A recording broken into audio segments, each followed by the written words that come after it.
Chapter 89. Amidst the ruins of a large number of buildings, a hand suddenly reached out from one of the taller ruins. Accompanied by a burst of debris and dirt, Wuming struggled to crawl out. Wuming was covered in wounds, and his broken armor was almost completely gone. Wuming panted heavily and looked ahead tiredly. He saw another hand reaching out from the taller ruins. However, compared to Wuming, who struggled to climb out, this figure was more illusory and weak. After getting out of the ruins, he half-squatted on the ground. Karna could no longer stand. After all, compared to Wuming, who did not sacrifice any defense, Karna had stripped off the armor that was connected to his skin to form Karna's most powerful noble artifact, Sun Wheel, Obedient Death, Vasvi Shakti. In the Hindu mythological narrative Mahabharata, Karna was willing to strip off his armor and give it to the Thunder Emperor Indra because he knew that he had been tricked. Indra was moved and gave Karna a divine spear that could kill everything with one hit. The noble artifact that evolved from it became Karna's strongest defense and received a certain degree of damage to obtain his most powerful attack. However, because his body was already damaged and had no defense, under the aftermath of the collision between Sun Wheel, Obedient Death, Vasvi Shakti, and Meteor Silver Meteor, Karna's injuries were more serious than Wuming's. Even his spirit core was slightly cracked. Cough. As expected of the legendary knight Vilo, Saranthed. What a beautiful attack, cough cough cough. Karna said to Wuming with a weak smile. It was obvious that Karna was having a good time even though he was in a terrible state. Wuming also smiled happily and said, "You don't have to flatter me, Karna. If it weren't for the fact that the virtual space we were in prevented the explosion from spreading, you wouldn't have been so badly injured." Wuming was right. Because the virtual space was comparable to an inherent barrier, the aftermath of Wuming and Karna's noble artifacts did not cause it to explode. As a result, the aftermath of the explosion caused secondary damage to Wuming and Karna, which was why they were in such a sorry state. It was like comparing the damage caused by a bomb exploding in a narrow room with the damage caused by an explosion in an open space. Wuming was not so bad. Although he was not in his true form, he still had the protection of his incomplete dragon scales, so his spirit core was not damaged. However, he was still injured. Cough cough. I've heard of the Star Holy Sword X Silver. Now that I've seen it, its power is indeed extraordinary. In the face of Karna's praise, Wuming felt a little helpless, and blushed inwardly. After all, Wuming did not have this noble artifact in the first place. Wuming, who was in the real world of Wuming, did not have this noble artifact. Even Wuming, who was in the real world of Vilo, did not have this noble artifact. This noble artifact evolved from one of Wuming's skills with the help of suppression. Miracle, legendary. Dragon, legendary. Miracle, legendary. Before Wuming faced Karna's strongest attack, he had the belief that he had to win, which led to the activation of this skill. In addition, the suppression of the world where Wuming was in had a special relationship with Wuming, so to a certain extent, it supported Wuming, allowing him to obtain an evolved noble artifact. Silver Meteor, X Silver Meteor, Level, EX Type, Evil Noble Artifact Distance. Maximum Catch. This was a treasure created by the suppression of the planet. The Sacred Star Sword, which had been released from its suppression, had the effect of judging the enemy as evil. As long as the enemy was the owner's enemy or someone who had to be defeated, the Sacred Star Sword would give the enemy the attribute of evil. The target of the judgment was both a person and an object. Even concepts such as space and time could be included in the judgment. Because the noble artifact was a part of himself, Wuming immediately used it after obtaining it. He was not unfamiliar with it at all. The suppression knew that Wuming, who was in the real world of Wuming, would not be able to defeat Karna, so it forcibly added a noble artifact to Wuming by relying on Wuming's wait for me skill, Miracle. After all, the character of Sodlek was created by the suppression of history. Adding a noble artifact at the last minute was not a big deal to the suppression. If Wu Ming, who was in the real world of Villo, had been able to tie with Karna, he would have had a mysterious buff. However, as a Sodlek, Wu Ming did not have many mysteries, so he really could not fight against the powerful and mysterious Karna. As the origin dragon, Soren was someone whom the two suppression forces had to curry favor with, so he had to be a good host in his own world. It was precisely because of this that Wu Ming could be considered to have defeated Karna. It was also because of this that Wu Ming blushed. Although the suppression had good intentions, Wu Ming was not someone who could not accept defeat. Wu Ming was not that thick-skinned to be praised by the enemy for defeating him with a power that did not belong to him. However, he could not say that. After all, X-Silver was Wu Ming's noble artifact, and X-Silver Meteor was an evolved noble artifact that was forcibly catalyzed by the planet's suppression force and the human suppression force. Even without the suppression force's interference, Wu Ming's X-Silver could still evolve into X-Silver Meteor or an evolved noble artifact that was as powerful as X-Silver Meteor. This was also the reason why Wu Ming did not hesitate to use X-Silver Meteor. It would be his sooner or later, so it did not matter if it was earlier or later. After all, Wu Ming was not a heroic spirit that could not grow. Wu Ming himself could grow, including a part of his noble artifact. Karna could also see that Wu Ming was a little embarrassed. Although he did not know why, he immediately changed the topic. "Can you grant me a request, Your Excellency?" Siren thought. Karna no longer called Wu Ming Sodrik. After all, the power that defeated him was from the Villo. "Please speak." Wu Ming looked at Karna, who was about to disappear, and nodded. Even if Karna asked, Wu Ming would find a way to help Karna. After all, this was not a glorious victory. The original master of the red team was caught by assassin with poison. Although the Sky Garden was destroyed and fell, the room where my original master and the others were in was on the other side of the undestroyed Sky Garden. Even if the Sky Garden fell, I don't know if they are okay. Please go there and help me check the situation. If possible, please save them.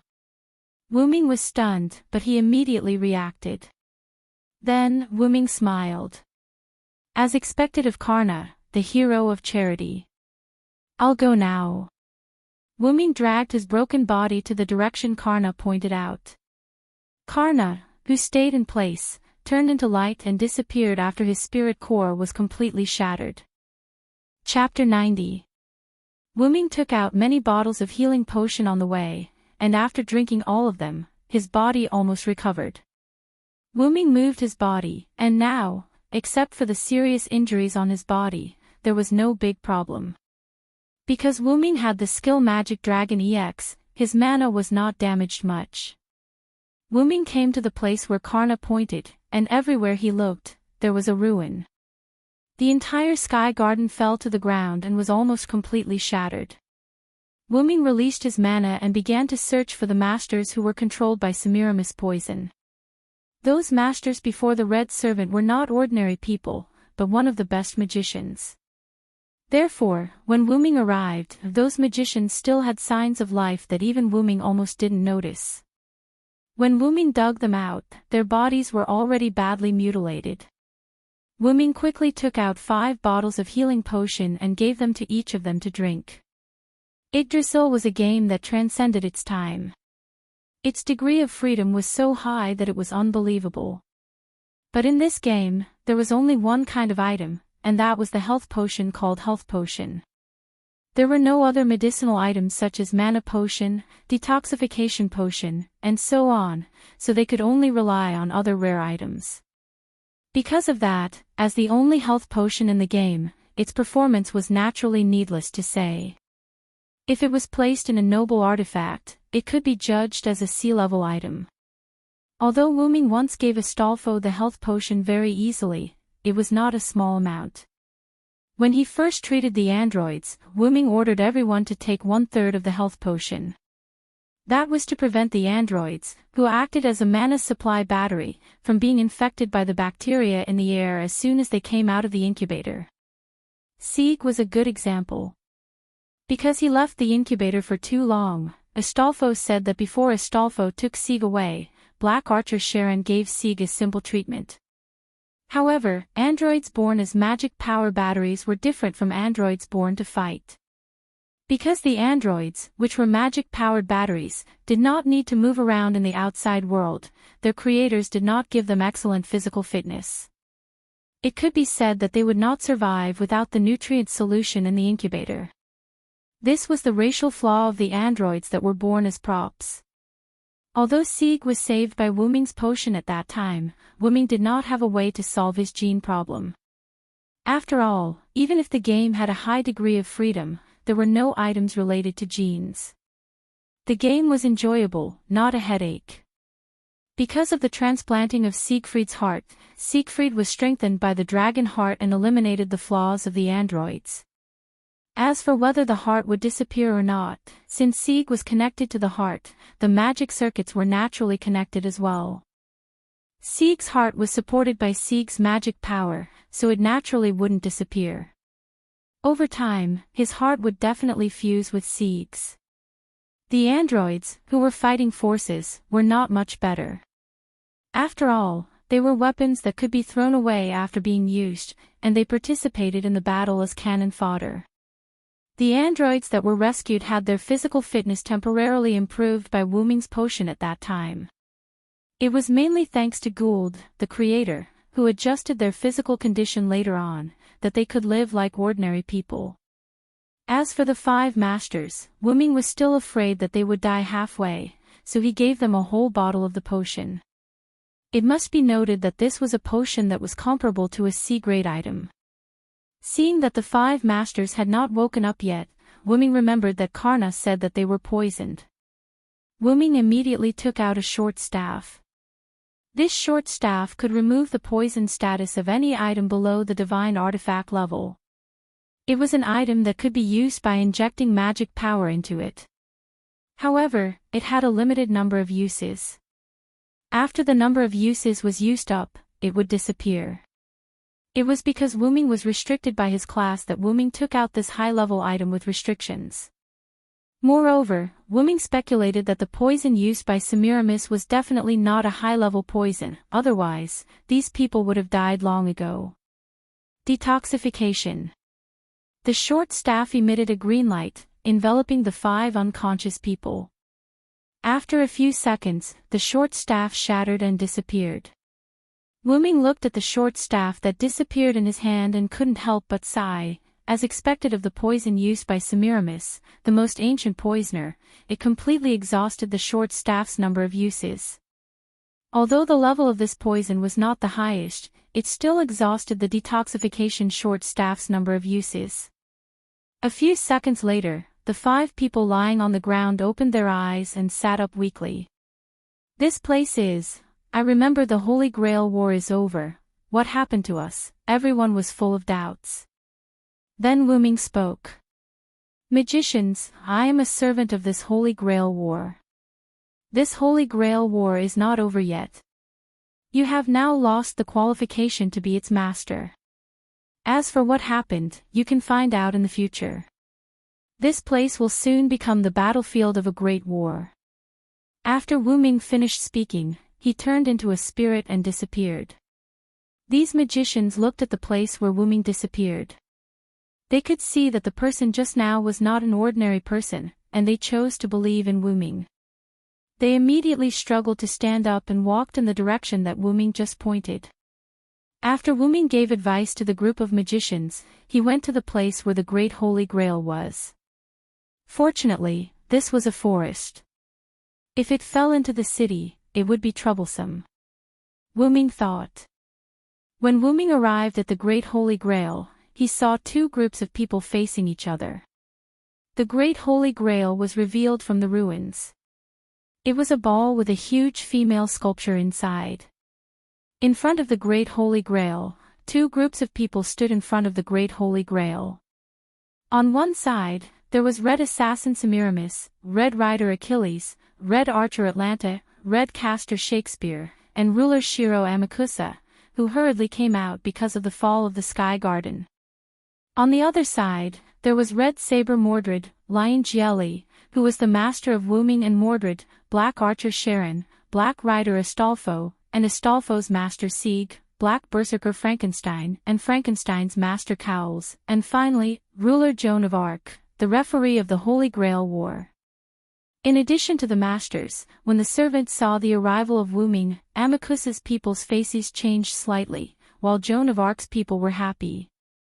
Although it seemed that Joan of Arc's side had more people, in terms of heroic spirit strength, they were still stronger than Shiro Amicus's party.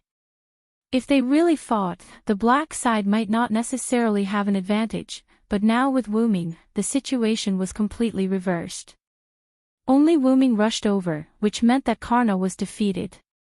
A servant who could defeat Karna was better than Amicus's side. Looking at Wu Ming's seemingly unscathed appearance, Shiro Amikusa couldn't help but frown. I didn't expect you to win against Lancer. You're not Sodric, are you, Villo, Knight of the Round Table? Shiro Amikusa said. After all, such a powerful holy sword of star, even based on Semiramis' description, Shiro Amikusa was sure that it was the noble phantasm of the Knights of the Round Table, Villo. Wu Ming stood beside Joan of Arc, and his helmet began to disintegrate and attach to his shoulder. Then, Wu Ming looked at Joan of Arc and the others, who were in a sorry state but didn't suffer any injuries. Wu Ming first smiled at Joan of Arc, then looked at Shiro Amikusa. Then you've guessed wrong, Shiro Amikusa. I am indeed Sodric, but that's only because I'm also a Knight of the Round Table, Vero. This time, I'm only being summoned as Sodric. Chapter 91.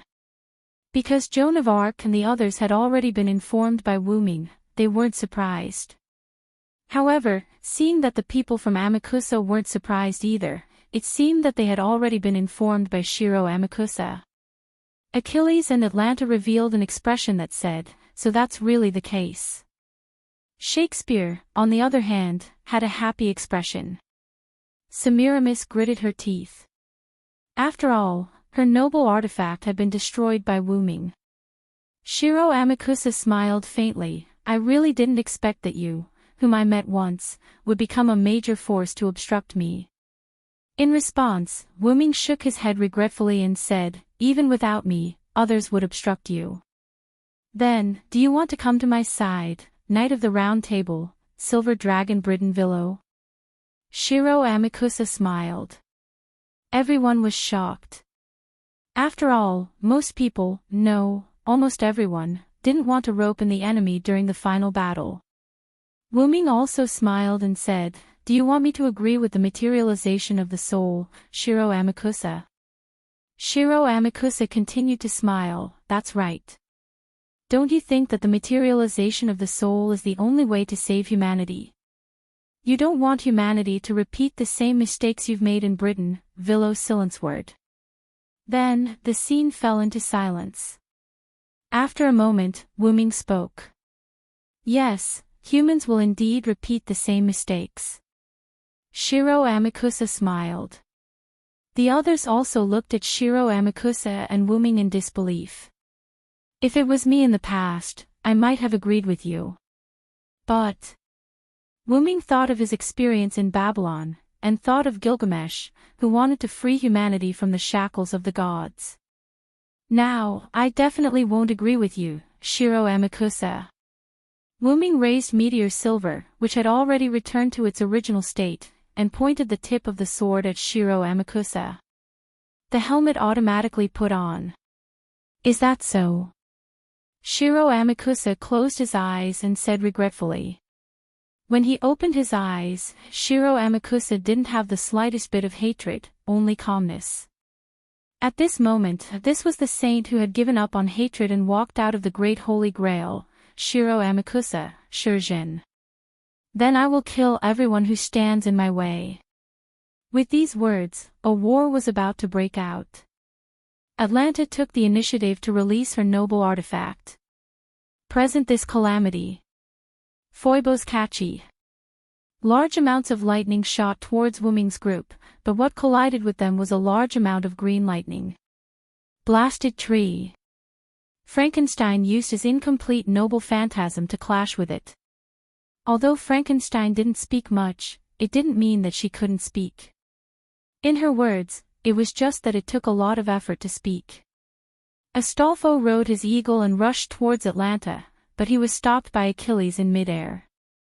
"Get down!" Achilles leaped up and chopped down the eagle and Astolfo with his spear. Whoosh! Whoosh whoosh! When Achilles landed on the ground, a few arrows shot into his shoulder and thigh. Charon stood in the distance with his bow raised, ready to knock an arrow again. Suddenly, he felt a huge threat and quickly dodged. A few chains made of poison pierced where Charon was standing just now. Tsk, he dodged it. "Am I so weak now that I've lost my noble artifact?" Semiramis said unhappily. As soon as Semiramis finished speaking, Charon felt a slight discomfort in his body. He quickly activated the crystal that Wuming gave him, and the feeling was gone. That was Hydra's poison. Charon said with lingering fear. "Everyone, be careful. The surroundings are filled with poison," Charon shouted. The others nodded and activated the detoxification crystal that Wuming gave them, including the two masters, Sieg and Collins. "Jean, go and take care of Red Assassin." "I'll deal with Shiro Amakusa," Wuming said to Jean. "Okay." Jean simply nodded, then raised the holy flag and rushed toward Semiramis. Suddenly, Wuming threw a ring to Jean. This was the ring that Wuming wore on his hand, the Ouroboros ring. Although Wuming didn't know how to use this world-class item, it had a special function. Wear it and you can resist Red Caster's spiritual attack. Joan of Arc nodded heavily and rushed toward Semiramis. "Mordred, do as you say." After hearing Wuming's words, Mordred grinned and bumped her fists, then said, "Then I must teach that poisonous woman a lesson." Wuming, on the other hand, was facing Shiro Amakusa, Shurgen. As the leader of the believers, Shiro Amakusa was already very good for him to have such martial arts skills. But if the enemy was Wuming, Shiro Amakusa had no ability to resist. Bang! Shiro Amakusa's body rolled and stopped in front of the Great Holy Grail. Pwah! Shiro Amakusa spat out a mouthful of blood and struggled to stand up. Then Shiro Amakusa once again rushed toward Wuming and roared, "Vilo Saranth!" Bang! Another blow, and Shiro Amakusa once again collapsed on the ground. Wuming looked at Shiro Amakusa, who was struggling to get up, and sighed. "Shiro Amakusa, you still don't want to give up." Wuming looked at the battle between the other servants. Sharon, Astolfo, Frankenstein, Achilles, and Atlanta were fighting, especially Sharon and Achilles. Because it was not a one-on-one battle, neither of them fought as a warrior, but as an archer and a rider. Astolfo and Frankenstein constantly harassed Achilles, coupled with Charon's godlike archery skills. Although Achilles used his noble phantasm, Sharon had already used his once-a-day noble phantasm, Scorpio Strike, to break Achilles' immortality, which was the noble phantasm, Andreas Amarantos. Damn it! Achilles, who was on the chariot, cursed, and then just when he wanted to take out his trump card noble phantasm, Achilles Cosmos, several powerful arrows flew at Achilles. Because Atlanta was entangled by Frankenstein, and Astolfo was constantly harassing them in the sky, Achilles could not take out his trump card. "Do you think I will let you take out that shield, Achilles?" Sharon said to Achilles, and once again drew his bow. Sharon. Achilles was angry again, and he drove the chariot toward Sharon, but this time Astolfo seized the opportunity. Trap of Argolia. Astolfo rode the eagle and pierced the chariot's wheels with his spear, and the wheels were forcibly spiritualized. Achilles quickly jumped out of the chariot, and Atlanta just happened to avoid Frankenstein's attack and jumped to Achilles' side. At this moment, Astolfo, Frankenstein, and Sharon surrounded Achilles and Atlanta in a tripartite formation. On the other side, Joan of Arc and Mordred were fighting against Semiramis and Shakespeare. It seemed to be a 2v2, but it was actually a 2v1. After all, Shakespeare had no combat power at all. What the hell are you doing? Castor. Where is your noble phantasm? Hurry up and use it. Semiramis was repelled by Joan of Arc and roared at Shakespeare. My noble phantasm doesn't work on Joan of Arc, Empress, you have to do your best. Shakespeare bowed to Shakespeare and said very elegantly. Joan of Arc looked at the Ouroboros on her hand, clenched it, and rushed towards Semiramis again. The special ability of the Ouroboros ring was the protection of the world. World's blessing, as the incarnation of the world devoured by the devourer of 9 luminaries world, it has the blessing of a world. Although this statement was very vague, women knew that a tool transformed from a world was not that simple, at least it had resistance to mental attacks. Sure enough, the world's path had the power to resist mental attacks. Just when Semiramis was ready to resist Joan of Arc's attack, a voice broke through the air. Take this. Poisonous woman. Chapter 92.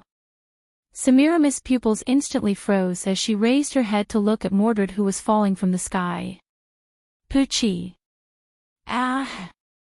Mordred's brilliant imperial sword cut through Semiramis' chest and blood spilled all over the ground. Checkmate. Poisonous woman. Mordred turned around to look at Semiramis, who had fallen to the ground, and said proudly. Joan of Arc also walked in front of Shakespeare and said to him, Red Castor, do you still want to resist? Shakespeare hurriedly waved his hand. No, no, no, I really don't have the ability to fight. I surrender. Saying that, Shakespeare raised his hand.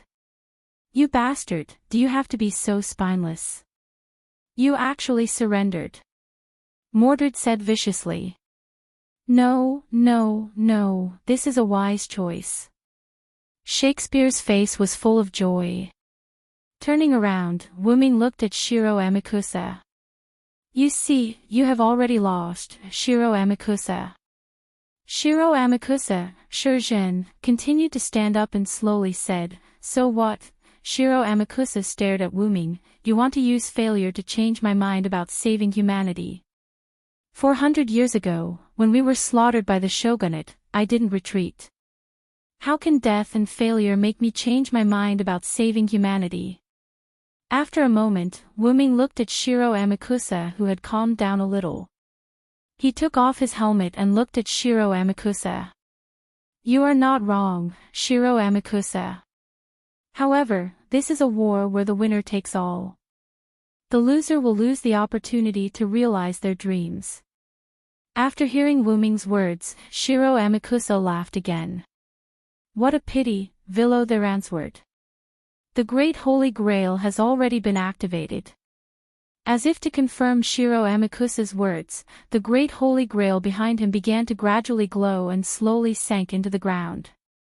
Originally, I wanted to use the Space Garden to move the Great Holy Grail and spread the third law all over the world.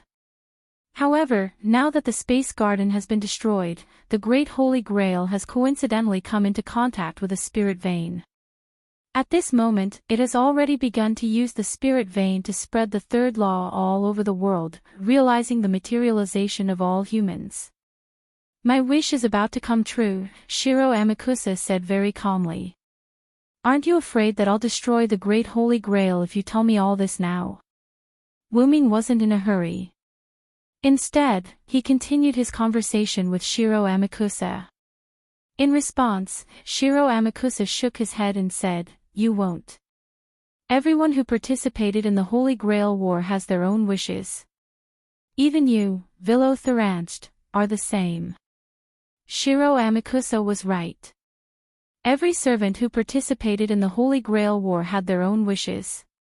No one would destroy the Great Holy Grail before it was completely beyond saving.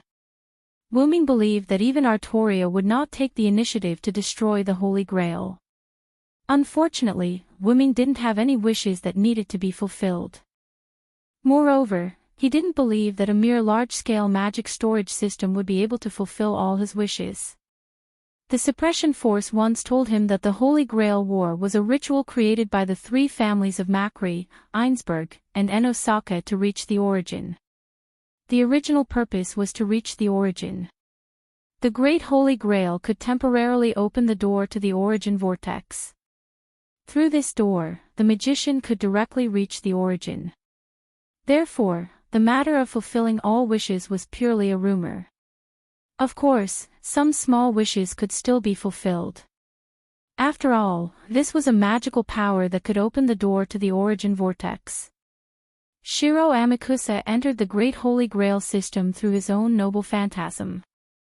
Through the incomplete third magic that came with the Great Holy Grail, Shiro Amakusa made a wish to save all of humanity, allowing the third magic to spread throughout the world. Is that so? But you won't see the end. Goodbye, Shiro Amakusa. You are a person worthy of respect. His hand rose, and his sword fell. With a smile on his face, Shiro Amakusa fell to the ground. The other servants of the red team began to leave because of the death of their master, Shiro Amakusa. Achilles and Atlanta looked at their bodies gradually disappearing and gave up resistance. Sharon, Astolfo, and Frankenstein also did not continue to attack. What a pity, Wani-san. Achilles smiled. Ah, that's right. It's a pity that we can't see the end, but the Great Holy Grail has been activated. It's just a matter of time, Atlanta said calmly without the slightest regret or rejoice. Then Achilles looked at Sharon. Sensei, this one-on-one duel was interrupted. Next time, we must determine the winner. Of course, Achilles. I look forward to the moment when you defeat me. The wind came, and Achilles and Atlanta disappeared into light. On the other side, Semiramis lay on the ground powerlessly, looking at the body of Shiro Amakusa. Master, I actually feel sad. What's wrong with me? The famous Empress of Assyria left the stage. Oh. This is really a wonderful comedy, I am very satisfied. Shakespeare wrote the script and disappeared into particles. At this point, the red team servants of the Great Holy Grail left except for Mordred. So, what about the Great Holy Grail? It seems that it can't be stopped. Astolfo stood beside Sieg. Sieg, Cowles, and Leo were unable to get involved in the battle of servants as humans, so they were slightly away from the battlefield before the start.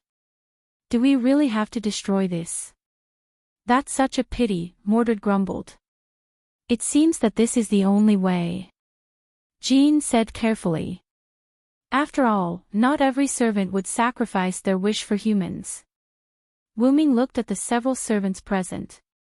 Sharon, Astolfo, Frankenstein, Mordred, and Jean. In addition to himself and Jean, there were 5 servants. Sharon was the first to speak. I choose to give up. Instead of restoring my immortal body, it's better to choose to save humans. I also give up. Anyway, I don't have any important wish. It doesn't matter. This is also for Master. Astolfo smiled and then looked at Sieg. I don't need the Holy Grail. My people have been saved. I thank Sodric again, no, Mr. Villo. Sieg bowed to Wu-Ming. You don't have to do this, Sieg. This is also my agreement with Sieg. Wu-Ming waved his hand, indicating that Sieg didn't need to do this. Ho. Frankenstein also shook his head. Although he didn't know why Frankenstein didn't hesitate, perhaps Cowles had already prepared himself mentally in advance. I also give up. We will solve the matter of our Eugomarinia family. Cowles said firmly. I don't need the Holy Grail. I have found my real wish. This time, let's forget about it.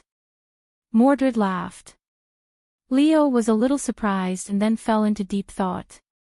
Then Leo opened his mouth. Then I will also give up. Mordred smiled knowingly and looked at Leo Gielli. Leo Gielli also smiled knowingly and bumped their fists. In that case, Master, use all the command seals to support me. I am going to change my class. Ha! Everyone was surprised. Chapter 93. Wait, what did you say? Change classes? Liu Jiali asked in surprise. Really? Is this something that a servant can do? Collins asked Wu Ming. The others also looked at Wu Ming in shock. In this regard, Wu Ming smiled. Of course, my own strength is still limited, but if I rely on this, then... Wu Ming said, then pointed to the Great Holy Grail behind him. You mean, rely on the Great Holy Grail to make a wish? But the Great Holy Grail has now been made a wish by Shiro Amakusa. Liu Jiali was very puzzled. Although the Great Holy Grail has been made a wish by Shiro Amakusa, don't forget that this Great Holy Grail was directly taken away by Danica in the middle of the Third Holy Grail War 60 years ago. In other words, the Great Holy Grail has stored 120 years of magic. Even if Shiro Amakusa has made a wish, there is still some magic left in the Great Holy Grail. With the command seal provided by Master, it is enough for me to change classes. Wu Ming explained. Then what class do you want to change? Karen asked the question that everyone wanted to ask. Wu Ming smiled mysteriously and said, of course it's the caster class. But, even if you are a Villo of the Knights of the Round Table, I remember that Villo only knows some small magic. That should not be enough to deal with the current situation, right? Liu Jiali asked. You can rest assured that my body is the original dragon. How can I only have one identity? Everyone then remembered that Wu Ming had previously said that he had many experiences in other worlds. Since Wu Ming could go to other worlds, there was no guarantee that Wu Ming had other identities in this world. Afterward, Lion Jia Jiali sighed. I understand. Then I will use the command change class as the command and use the command seal. After a while, the ruins around the Great Holy Grail were cleared by the party. Then, Wu Ming took out all kinds of ores, gems, and other tools that could be used to construct magic circles in Dragonest. He melted them with his mana and began to draw a summoning circle in front of the Great Holy Grail. After all, changing classes was something inconceivable for a servant, so he had to be cautious. That was why Wu Ming used the summoning circle. After Wu Ming finished his preparations, he stood in the center of the magic array. Let's begin, Master, Wu Ming said to Jiali. Yes. Everyone stood not far away from the lion's realm of calamity, watching this unbelievable scene with rapt attention. Jiali the lion raised his hand that held Wu Ming's command seal. At the cost of all command incantations, my servant Sodric, change your class. After Lion Jia finished speaking, the command incantation in his hand emitted a red light and disappeared. Wu Ming felt the power of the command incantation and began to make a wish. Great Holy Grail, fulfill my wish and let me change my class. In an instant, the Great Holy Grail began to shine. The magic lines around the magic array where Wu Ming stood also began to shine. The light became brighter and brighter. Everyone began to be unable to bear it and raised their hands to cover their eyes. After about 10 seconds, the light began to weaken. Everyone once again looked at the place where Wu Ming stood. Wu Ming was wearing a white robe. His originally black hair had turned golden. He held an ancient book of unknown origins in his hand. He looked holy, and his surroundings were filled with a holy aura. What happened? Is the contract broken? Everyone heard Jiali the lion's words and then looked at him.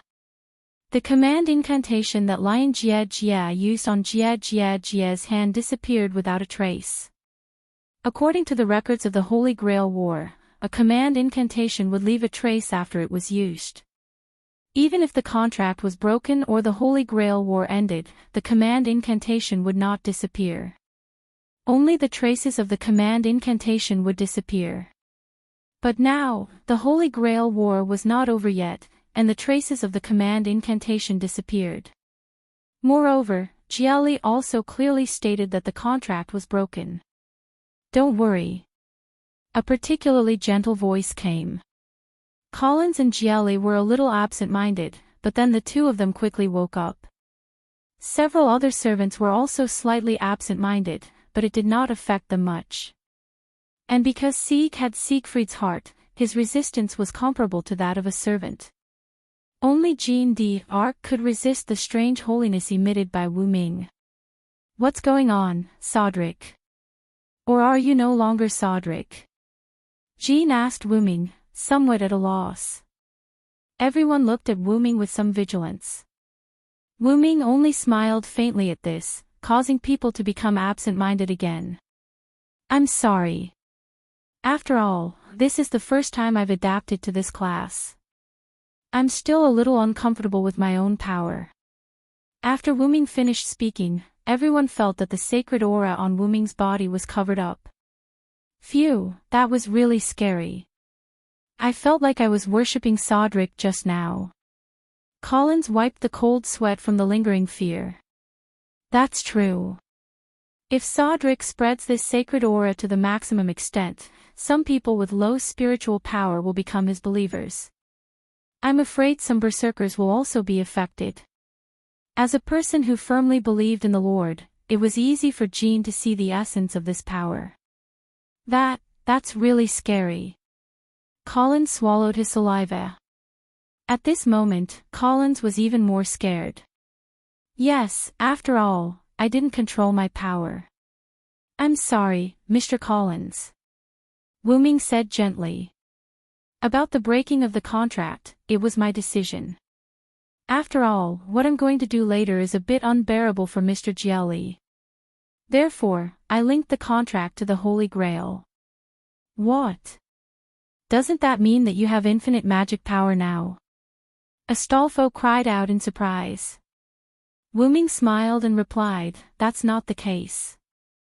Although I'm linked to the Holy Grail, I can't use the Holy Grail's magical power.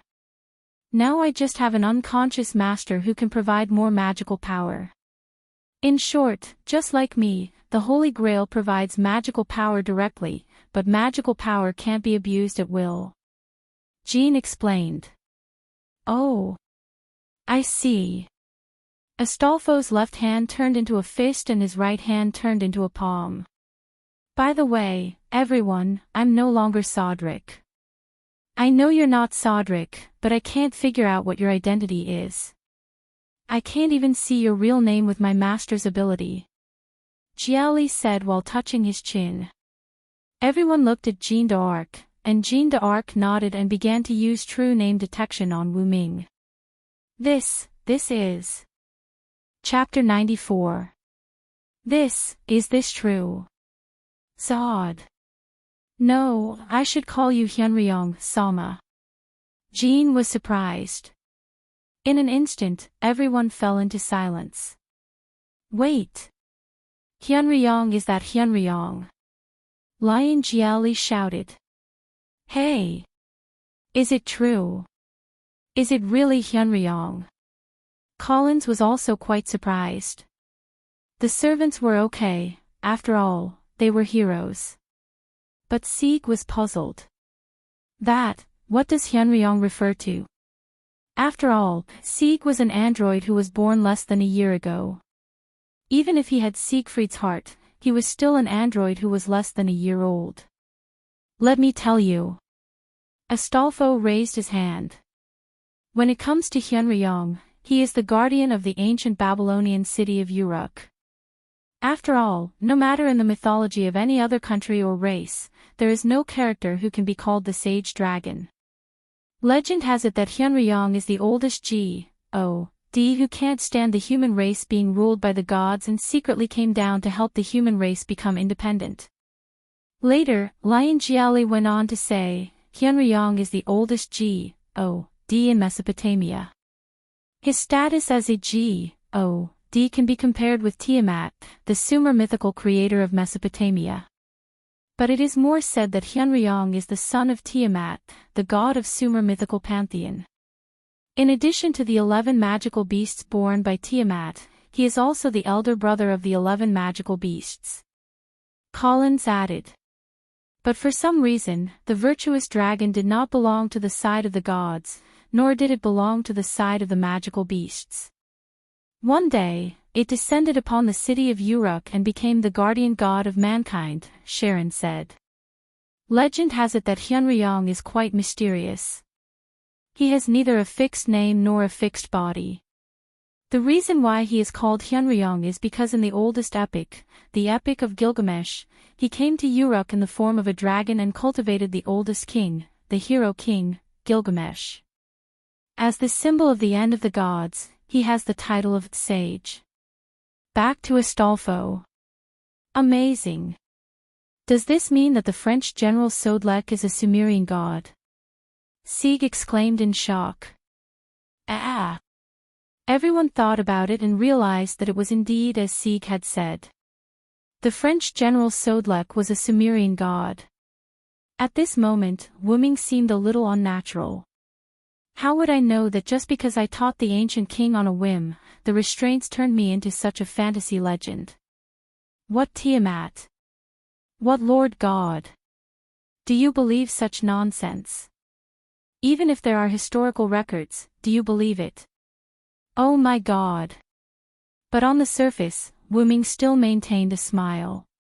But reality proved that the two restraints once again created an invincible identity for Wuming. Although the origin dragon would become as invincible as the legend said after reaching adulthood, Wuming was still quite a distance away from adulthood. For now, Wuming only had a strong life force and powerful support-type talents. There was still a long way to go before he could reach the level of the god of creation, Tiamat. Ahem. Alright, everyone, don't get so worked up. After all, I'm a special dragon who can freely roam through all eras. It's not a problem to have more legends. Also, when I'm a character, I can't use powers outside of the norm. Otherwise, that era will instantly reject me. Also, just continue to call me Sodlek. After all, as Hyunryong, I don't have a real name. Everyone understood. After all, in the historical records, there was indeed no mention of Hyunryong. There was only the name Hyunryong. After everyone calmed down, only Jean seemed to be unable to let go of something. She seemed to be thinking about something.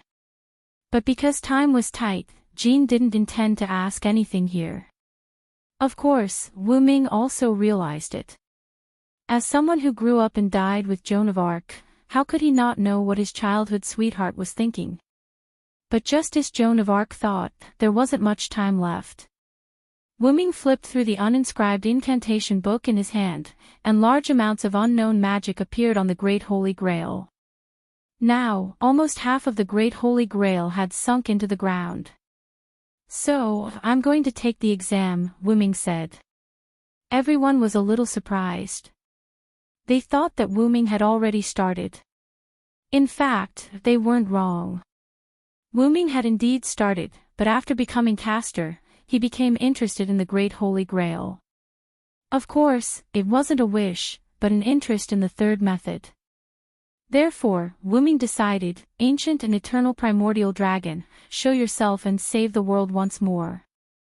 As soon as his voice fell, a large amount of magic began to gather from the Great Holy Grail into Wuming's body. Then, Wuming's noble artifact began to appear. Heaven Age. At this moment, everyone, including the entire Romania and even the powerful magicians all over the world, felt an extraordinary pressure. A huge silver-white dragon appeared out of thin air. It was mysterious and sacred, giving people a sense of worship. Lion Jia Jiali and Cowls had already knelt down and were mumbling to themselves. Sieg struggled, his legs bent. Because of Sieg's heart, he was not like Leo Jiali and Collins. Astolfo supported Sieg on the side, although he was also uncomfortable. Even with the enhancement of the noble relic, the white dragon was still able to affect Astolfo. The other servants were the same. Those who had magic affinity were fine. Those who didn't have magic affinity were almost the same as Sieg. Tulifas and all the residents of Romania were like pilgrims, kneeling in the direction of the great white dragon. The great white dragon landed and looked at Wuming and the others. Then, without saying anything, he directly grabbed the great holy grail that had sunk into the ground with his hand. Like an uprooted tree, dust flew everywhere. Then, the great white dragon grabbed the spherical great holy grail with one claw and flew into the sky. Maybe because it was the first time he used this noble artifact, Wu Ming triggered the punishment of this era. Just as the dragon's body gradually became transparent, as if it was about to disappear, a lightning bolt appeared out of thin air and struck the dragon. However, the great white dragon did not howl, but disappeared. At this time, the great white dragon that affected Romania and even the whole world left. The humans who were affected by the great white dragon's sacred breath were gradually recovering at this moment. When Liu Jiali and Collins came back to their senses, they saw a group of extremely weak servants, including Wu Ming. Just now, that was. Collins stuttered. Wu Ming gasped and replied, that was my original body, the original dragon at the root. Yes, one of Wu Ming's noble artifacts as a caster was to summon his original body. After all, Wu Ming was now using a body purely composed of magic. Wu Ming summoned his original body that was sleeping in the root. At the moment when the great white dragon appeared, the great white dragon and Wu Ming had the same thought, just like Wu Ming was controlling the great white dragon, or the great white dragon was controlling Wu Ming, the two were the same person. The original body that was summoned by Wu Ming's noble artifact as a caster did not have the ability to travel through the world on its own, and it also became rejected by the world. Although it was hard to believe, it was the truth. But because the modern era was the era of the disappearance of high-level mysterious creatures such as the great white dragon, the era would not allow such creatures to appear in the world. Therefore, when the great white dragon left, the punishment of the era came. The great white dragon seemed to be unaffected, but in fact, it was all fed back to Wu Ming. At this moment, the magic in Wu Ming's body was almost exhausted. That's right, the EX-level magic was almost exhausted now. Because Wu Ming used magic to offset the damage of the punishment on himself, it had not completely offset the punishment brought by the era. It's terrible. Liu Jiali said. Yes, that involuntary kneeling from the heart, was terrible. Chapter 95. Indeed, after all, it's my first time using this noble phantasm. I subconsciously activated the sacred aura emitted by my body. I'm really sorry, everyone. Wu Ming said with a face full of guilt. Wu Ming's noble phantasm would open a channel in his body. This channel was big enough to accommodate his body, and small enough to accommodate even a scale. In other words, Wu Ming could achieve the emergence of part of his body by not fully releasing this noble phantasm. Imagine that when the opponent released a big move, he could suddenly summon the invincible dragon scale in front of him, blocking the enemy's attack. He could also summon the sharp dragon claw in his hand and use it as a weapon. As for his other noble phantasms, except for the inscription book, the other noble phantasms were obtained through sublimation. Wu Ming couldn't help but think of the two major restraints. There was no doubt that many noble phantasms of his caster class were their masterpieces, including his caster class template. I didn't expect that, Villo. You're so strong. If you weren't forced to leave, Father might not have to work so hard. Even if Mordred was weak because of the white dragon, she was still full of energy when she spoke. However, this unintentional sentence made Wu Ming silent. Perhaps she realized that she had said something wrong, so Mordred quickly changed the topic. By the way, where did your body go with the Great Holy Grail? Wu Ming breathed a sigh of relief, then said with a smile, of course, it's the origin. Everyone had an expression of, sure enough. My body has been sleeping in the origin. I just woke it up for a moment and summoned it to the present world, and I have to prepare to bear the punishment given by the era. This time, I almost died. Wu Ming said and coughed a few times. Jean walked behind Wu Ming and shook Wu Ming's back. Are you okay? Jean looked at Wu Ming tenderly. No matter who Wu Ming was, he had always been Jean's childhood sweetheart, the one who was willing to be burned to death. It's nothing serious. Don't worry. Wu Ming held Joan of Arc's hand and said tenderly. I have a question. Since the Great Holy Grail is no longer in this world, why haven't we disappeared yet? Astolfo raised his hand and asked the others. That's right. The Holy Grail has already disappeared, but our contract still exists, and it shows no signs of disappearing. Sharon analyzed. What's going on? Everyone was puzzled. Let me explain. Wu Ming stood up and looked at the servants and masters. Because when I was moving the Great Holy Grail, I deliberately delayed your contracts for a period of time. This way, you can stay in the modern world and experience life. If you don't use a relic, you can survive for about 3 months. What? I thought it would always be there. Astolfo was a little dejected. It's okay, Ryder. Even if it's only for 3 months, I'll still accompany you. Let's travel around the world together. I want to see this world and connect with the humans of this world, Sieg said from the side. Yes. Master, looking at the rejuvenated Astolfo, the other servants couldn't help but laugh, and then they thought about how to spend the rest of their time. That's it for the time being. As long as you don't do anything that violates the rules of the servants and be ordinary people, I believe our saintess won't say anything. Right, saintess, Wu Ming said softly to Joan of Arc. Cough. Since everyone helped me solve this crisis, I, as the ruler, allow everyone to move freely until we return to the Valhalla, but you can't use your power at will to avoid unnecessary trouble. Joan of Arc looked deeply at Wu Ming and then said, especially you, Soderlek. You will be personally supervised by me. That's it. In this regard, Wu Ming smiled awkwardly, followed by the others. If you don't mind, the Yugomarinia family can provide you with food, clothing, housing, and transportation for the time being. Colin said the biggest problem at present.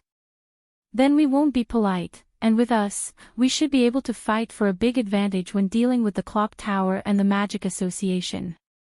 Wu Ming said with a smile. Looking at Wu Ming's smiling face, Colin smiled awkwardly. He did have such an idea, but he wanted to express his gratitude for this time. After all, in the case of Danik's death, Wu Ming had the power to destroy the Yugomarinia family, but Wu Ming didn't do so. Although this was the intention of using the Yugomarinia family, when Colin's sister Fiol was facing Jack the Ripper, Wu Ming appeared to save Fiol. Based on this alone, Collins, who was already the acting patriarch, was grateful. Wu Ming also knew that Collins was grateful, and dealing with the Clock Tower was just a matter of convenience. After all, Wu Ming was not a bad person, and Wu Ming felt that the current Yugomarinia family was very good, so he would definitely help if he could. Don't worry about that for now. Let's go drink, Villo. Mordred shouted excitedly. Wu Ming looked at Jean subconsciously. Drinking is bad for the body. Please drink less. I won't follow you. I'll wait for you at the Yugomarinia family. Remember to come back early in the evening, Jean said naturally. However, Mordred complained, What? Ruler, you are like a housekeeper. Drinking is a rare entertainment for us Knights of the Round Table. As if thinking of something, Mordred said again, By the way, it seems that because you took the soldiers to drink secretly, you were often taught a lesson by father and others. Looking at the bright smile on Mordred's face, Wu Ming smiled and said, If I didn't take the soldiers to drink, how could a lonely guy like you live so comfortably? Then Jiali complained, I knew it. I didn't know that the rebellious knight liked to drink. So it was you who taught him. Really, my wallet has shrunk a lot recently. Ha ha ha ha. It doesn't matter. Anyway, your money is useless. You might as well spend it. Mordred laughed and patted Jiali's back. It's going to break, it's going to break. Wu Ming recalled the past at this moment with a nostalgic look on his face. It was because of those who passed away that Wu Ming was able to grow. Moreover, Wu Ming looked at Jean, and Jean also looked at Wu Ming. The two looked at each other and smiled. Looking at the slowly rising sun, Wu Ming said to the group behind him, "Let's go, everyone." Chapter 96. Because of the mysterious arrival, nearly 3 months had passed since the world was in turmoil. From that day on, Wu Ming accompanied Collins to the Time Tower. Because Wu Ming didn't deliberately hide his power, he deliberately released a trace of his power, causing a sensation in the Time Tower. After all, he was a top heroic spirit that could cause a higher level of mystery to descend. Not only did the 12 monarchs of the Time Tower appear together, but even the marshal of the demon path, Kithit Zelik Shobind Ogu, invited Wu Ming to his office and had a secret conversation with only the two of them. After almost an hour of secret conversation, Kishua Zelrich Subian Ogu indicated that as long as Cowles, the head of the family, could become a student of the Clock Tower, it could offset the crime of the Yugomarinia family. Of course, Wu Ming also gave Kithit Zelik Shobind Ogu something special, which made the Time Tower and the Magic Association not dissatisfied with forgiving the Yugomarinia family so easily. Wu Ming's evaluation of him, a cunning old fox. At that time, Zelik said, "After all, Hyunryong Sama gave me a good gift, so let's leave it at that for the time being." Wu Ming was speechless. He dared to say that the gift to the Magic Association was his own. In fact, no one would dare to say anything even if that was the case. Kithit Zelik Shobin Ogu was beyond human standards.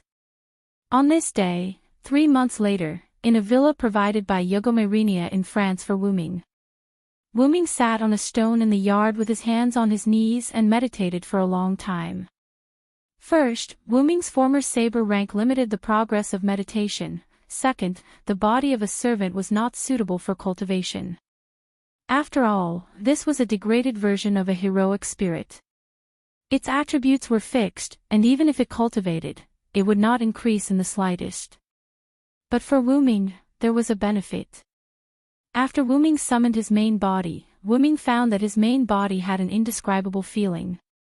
Wu Ming felt that because the limiter temporarily disappeared when he summoned the main body, all the training that Wu Ming got from the servant body returned to the main body. Although there would not be an actual increase in strength, there was a familiar feeling. Even if he trained again, it would only take a short period of time for him to integrate everything that Wu Ming had experienced, trained, and obtained in the servant's body, including the relic. The existence of the relic was the most powerful thing that Wu Ming had obtained. Wu Ming's noble phantoms were different from Wu Ming's noble phantoms when he was a servant. There was no level restriction. In other words, Wu Ming's noble phantoms were a special item called noble phantoms. It was much more powerful than the servant's noble phantoms. Because of this, Wu Ming would pick up the daily meditation that he abandoned when he was using the servant's body. Well, actually, Wu Ming's injuries hadn't healed yet. He was also recuperating.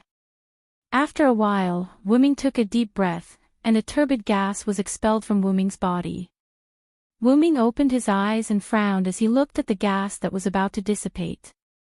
Wu Ming used magic to draw a symbol in the air. In an instant, flames ignited out of thin air and burned the turbid gas. After all, it was a magical gas that had been eroded by the power of the era. It was not good to leave it in the real world. Therefore, every time Wu Ming expelled such a gas, he would use the Lune magic to burn it out. I didn't expect the power of the era to be so terrifying. I can't imagine what kind of terrifying attack I would have suffered if I didn't adapt to time and space. Wu Ming couldn't help but think of everything he had done in the time and space tunnel before. But in retrospect, if Wu Ming didn't have the power of time and space, he wouldn't have entered the time and space tunnel. Wu Ming shook his head and stood up from the stone. He looked at the house that he had lived in for nearly 3 months. I'm really reluctant to part with it. What's there to be reluctant to part with? A girl came in from the gate. She had almost the same appearance as Jean d'Arc, but Wu Ming found that this was not Jean d'Arc. It's nothing. Did school end so early today? Letitia. Yes, this girl who looked almost the same as Jeanne d'Arc was the French girl, Letitia, who was possessed by Jeanne d'Arc. After the end of the Holy Grail War, in order to facilitate the girl possessed by Jeanne d'Arc, Cowles specially gave a private villa in France of Ugo Marinia to Wu Ming and Jeanne d'Arc. It provided for the two of them to live in these 3 months. Letitia, on the other hand, would take leave from school every day and return to this villa. In this way, Jeanne d'Arc stayed in Letitia's body during the day, enjoying the fun of being a student, and returned to the villa at night to live with Wu Ming. Of course, they slept in separate rooms. After all, the two were still friends and not lovers. Wu Ming, on the other hand, had a very comfortable recovery for 3 months. He quietly lived the life of an ordinary person and recovered from the damage caused by the era. Because Letitia usually didn't come back at this time, but after this time, Wu Ming asked Letitia, who came back early, after finishing his daily meditation. The Holy Virgin wanted to come back to spend these last days with you, so I came back early to give you more time to get together. Letitia smiled sweetly and explained to Wu Ming. Speaking of which, time really flies. 3 months have passed in the blink of an eye. Wu Ming sighed. Then, with a flash of light, Letitia turned into Jeanne d'Arc. Speaking of which, even I, the ruler of the Holy Grail War, find it a bit unbelievable. The Great Holy Grail has disappeared. Does this mean that the Holy Grail War is over? Jeanne d'Arc and Wu Ming walked into the villa together. Jeanne d'Arc said. Wu Ming just smiled at Jeanne d'Arc's naive words. You also know that the Great Holy Grail is nothing more than a shortcut created by human magicians to reach the source of power. Even if it's gone, it can still be recreated. Besides, there are still great holy grails in other parallel worlds. Heroic spirits are mystical life forms that can transcend time and space. Even if this world no longer has a Holy Grail War, there will still be one in other worlds. We will appear again. Wu Ming also knew that Jeanne d'Arc was just simply looking forward to it. After all, Jeanne d'Arc also understood a lot of things after becoming a heroic spirit. Wu Ming continued, to put it bluntly, as long as there are creatures like humans, things like desire will not disappear. Really, Wu Ming, you are still so rough, not gentle at all. Jeanne d'Arc complained to Wu Ming. Then, Jeanne d'Arc ran in front of Wu Ming, turned her head and looked at Wu Ming with a smile. Then, let's enjoy these last moments, Cedric. After saying that, she walked to the kitchen and began to cook. Really, what can a village girl like you cook? Although he complained like this, Wu Ming was still looking forward to it. Chapter 97. The next day, the servants that the Magic Association was afraid of disappeared collectively on this day. After all, this kind of uncontrollable power was still very feared by some of the higher-ups of the Magic Association. Early in the morning, Wu Ming and Jeanne sat at the dining table, eating breakfast made by Letitia. Because Joan of Arc once messed up breakfast, Letitia had no choice but to make it. Jeanne looked at Wu Ming, who had been smiling, and said with a red face, really, I wasn't familiar with the kitchen at that time. It was an accident. However, Wu Ming said with a happy face, yes, yes. Later, breakfast ended with Wu Ming's happy and Jeanne's complaints. After breakfast, Wu Ming didn't meditate, and Jeanne didn't go to school. The two walked slowly on the road, looking at the scenery that they were already familiar with. After a while, Jeanne said, Hey, Cedric, will we have a chance to meet again in the future? Wu Ming didn't think and said directly, yes. Huh? Why are you so sure? Jeanne was surprised. That's because you haven't replied to me yet. I'll keep waiting. Wu Ming said half-jokingly. Really, you're not serious again. Jeanne's cheeks were red and she quickened her pace. In fact, Wu Ming was also telling the truth. After all, Wu Ming was not dead. Although Jeanne was already in the Hall of Valhalla, it shouldn't be a problem for Wu Ming to summon a Valhalla, probably. Wu-ming quickly caught up with Jean and began a different kind of last time. Finally, Wu-ming and Jean stood on a high ground, looking at the scenery in the distance. As if it was time, Jean turned and looked at Wu-ming. Then, I'll go first, Wu-ming. Well, see you next time, Jean. In the end, Wu-ming told Jean his real name.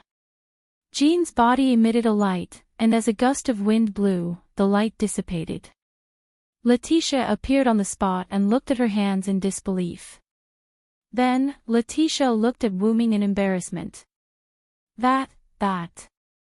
Lord Hyunryong, looking at the blushing Letitia, Wu-ming gently said, Letitia, you've lived together for so long. Are you still afraid of strangers? Letitia blushed even more after being exposed by Wu-ming. No. As expected, Sodric, you're still as wicked as ever. As she spoke, Letitia kissed Wu-ming's cheek under Wu-ming's shocked gaze. Then, she quickly ran away.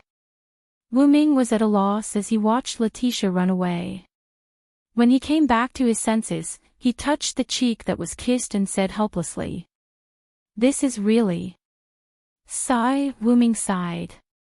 Wu-ming guessed that when Letitia and Jean shared the same body, she often dreamed of Jean's dream, and gradually their feelings were assimilated. Then, Wu-ming shook his head, opened his mouth, and chanted a spell. Wu-ming disappeared on the spot. A moment later, London, England, Clock Tower. Outside a room located at the highest point of the clock tower, a black-red ripple appeared. Wu-ming walked out. Wu-ming had a smile on his face. He wore a white robe, and his short blonde hair was overflowing with a holy aura. Wu-ming knocked on the door of the room. Knock knock, come in. Wu-ming pushed the door open and entered. What he saw was a strong old man with red eyes, white hair, and a short white beard sitting in the dark room. Oh, it's the virtuous dragon. Have the other servants returned to their seats?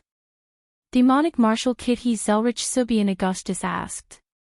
Wu-ming elegantly sat on the sofa, picked up the tea that had been prepared on the table, and took a sip. Of course, I provided them with magic power and contract for only 3 months. Once the contract is broken, unless the servant's master is a true ancestor like you, it is impossible for them to continue to stay in the modern world. That's right, as the leader of the highest level of the Magic Association, the demonic path Marshal Keshua Zelrich Subian Augustus was a true ancestor. Ha, that's all in the past, who told me to lose to Zhu Yu? Zelik said with a laugh, not angry because of Wu-ming's words. Zhu Yu, everyone's Zhu Yu Brunstad. She is the Moon King, equivalent to the moon's suppression power. Zhu Yu was the first and strongest true ancestor in the world of the moon, so she was the origin of true ancestors and death apostles.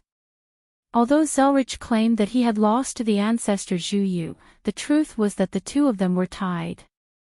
Zhu Yu's body was destroyed by Zelik, but before Zhu Yu's body was destroyed by Zelik, she turned Zelik into a death apostle.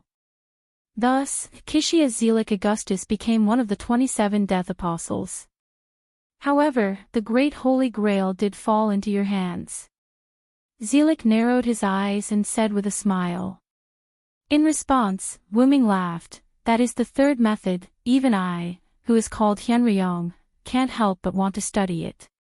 Yes, although the great Holy Grail was taken away by Wu-ming to the origin, it was still under Wu-ming's protection and had not been assimilated by the origin. Wu-ming wanted to use the power of the origin to analyze the third method, and then master this power. Wu-ming took another sip of tea, then looked at Zelik and asked, So, what do you want me to do, Kishia Zelik Augustus? During the hour of Wu-ming and Zelik's secret conversation, the two of them sparred in this narrow room.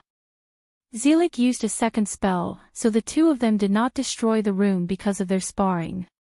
Because neither of them used their full strength, Wu-ming barely won against Zelik by one move. As an old man who had lived for hundreds of years, the victory of the battle was not important. Zelik made a request in exchange for the right to bail out the Yugomarinia family. Of course, Wuming did not agree, but Zelik gave Wuming an auxiliary magic dress in exchange for a second spell, and after a moment of consideration, Wuming agreed. The premise was that it could not be something that was harmful to Wuming. Zelik said at that time, "Even if I wanted to harm you, it is impossible. After all, you are the teacher of the ancient king, the descendant of Tiamat, the most mysterious dragon." But only Wuming himself knew that he was not strong enough to be compared to the creator of the Sumer pantheon, Tiamat. But after all, Zelik was the product of the second method in exchange, so Wuming had to think about it. After all, the 5 great spells of the shaped moon world were one of the most mysterious. As the second method was of the same origin as the third method, it would be of great help in analyzing the third method. Wuming asked Zelik to provide a magic dress with a powerful analysis ability. Zelik was a little puzzled. Even if it was a magic dress made by the second method, it should not be of much use to someone of Wuming's level. However, as a willful request of a partner, Zelik said that he had to add one more rule, which was that his request must be the first factor of action. Wuming said that as long as it was something he could do, he would try his best to do it as soon as possible. In this way, the two of them sat politely, drinking tea and chatting happily 3 months later. I want to invite you to a parallel world. Chapter 98. Parallel World. Wuming put down the teacup in his hand and looked at Zelik with an expressionless face. Yes, because a certain mysterious person in front of me has caused an even higher level of mystery to descend, my perception of other parallel worlds has become more sensitive. It's like a sixth sense that a world-destroying disaster will descend, and it's a disaster that will affect almost all parallel worlds. Zelik continued in a low voice, "Unfortunately, I don't have the ability to stop the disaster from happening, and I can't even lock onto its source. But now, I know of your existence." Wuming sneered at this. "As the second archmage, even Zhu Yu was dealt with by you. How can you not have a way to deal with this disaster that affects other parallel worlds?" Wuming did not doubt Zelik's judgment that was similar to a sixth sense. For someone of his level, and a full-time second archmage in a parallel world, Zelik's premonition could be said to be incomparably accurate. Zelik was not angered by Wuming's sarcasm. He smiled and said, "Because I already know that I can't deal with this disaster by myself." Wuming thought for a moment and asked, "Is it because you went to other parallel worlds to try to deal with this disaster, but you found that you couldn't do anything to solve it, Zelik?" Zelik nodded and said, "That's right. I solved many things that I thought were the source of the disaster, but I found that my perception of other parallel worlds was still on the verge of destruction. So, I came to find you. As an additional servant in this Holy Grail war, not only did you follow the Red Team Saber and summon her on your own, you also had many different identities throughout history. If it wasn't for the fact that I've talked to some heroic spirits before, I would even suspect that you were the one who played almost every role in history." Of course, Wuming also knew that Zelik was joking at the end, so he did not say anything about it. "Most importantly, you seem to have said that you didn't die." Wuming poured himself another cup of tea, then asked, "So, you think I can solve this crisis?" Zelik shook his head, then said, "Of course not. Although I still don't know who solved this crisis, I can feel that that person has an unusual relationship with the heroic spirits." Zelik stood up and walked to a storage cabinet. "As for you, you're an extremely special heroic spirit. I'm sure you'll definitely have a connection with that person. Therefore, I'd like to invite you to a parallel world to find that person who can resolve the disasters. At the same time, you can resolve the disasters that often occur in parallel worlds. After all, the fewer disasters in other parallel worlds have, the later the disaster that will affect other parallel worlds." Zelik took out a box and threw it to Wuming. Wuming almost guessed what it was, and immediately opened it. Then, Zelik on the side said, "This is the magic dress you asked for. I specially made it in the shape of a crown. This should be very suitable for your caster profession." Wuming looked at the golden luxurious crown. "It's called a crown, but it's more like a ring.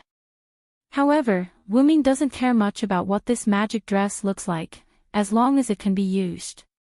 By the way, because I am afraid that you don't like its appearance, I deliberately set it as a magic dress that can automatically adjust its appearance.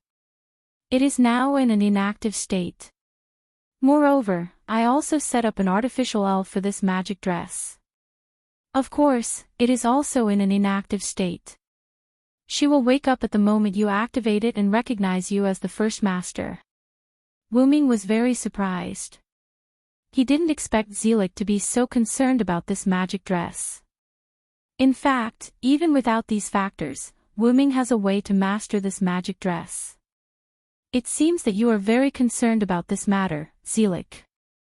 Of course, Wuming and Zelik both knew that Wuming was talking about the disaster. Through the perfect production of the magic dress requested by Wuming, Wuming owed him a favor and had to pay attention to this matter. After all, the matter of the Yugomarinia family and the magic attire added together was enough for Wuming to owe them a favor. Later, Wuming said to Zelik, regardless of whether this magic dress is good or bad, I will do my best to fulfill your request and block my name Wuming. Wuming. Zelik pronounced the pronunciation of this word, as if thinking about the origin of this name or related things. I'm sorry, my name is indeed Wuming, but that's Chinese. It's a stranger name for you. After all, Wuming was once picked up by the old people of the Celestial Dynasty. Even if Wuming was not human, this did not diminish the name that accompanied Wuming from the beginning. So, when will you send me there? Wuming interrupted Zelika's contemplation. Zelik immediately replied, I've decided to send you to the parallel world now, what do you think? Wuming stood up and put the crown in his hand into the open golden ripple. Then let's begin. Zelik began to cast the second spell. Looking at the speed of casting, it seemed that he had already guessed that Wuming would agree and had been gathering magic power. Just as Wuming was about to be covered by the second spell, Wuming said, by the way, remember to take care of the people I know in this world. You're asking for a lot. Zelik, who was concentrating on casting the second spell, spoke up after a moment of silence. After all, this was transferring a high-ranked heroic spirit like Wuming, so Zelik had to be cautious. However, an accident still happened.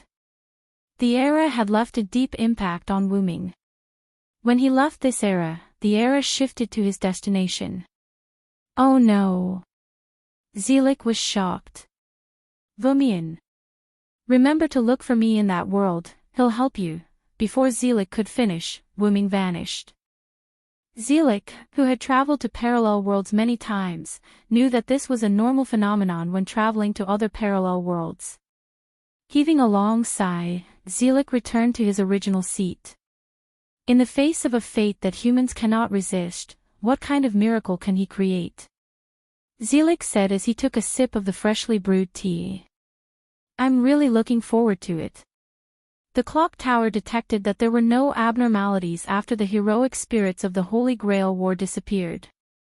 However, no one noticed that a different heroic spirit had left. The world returned to its peaceful state. On the other side, Wuming opened his eyes and saw a quiet forest.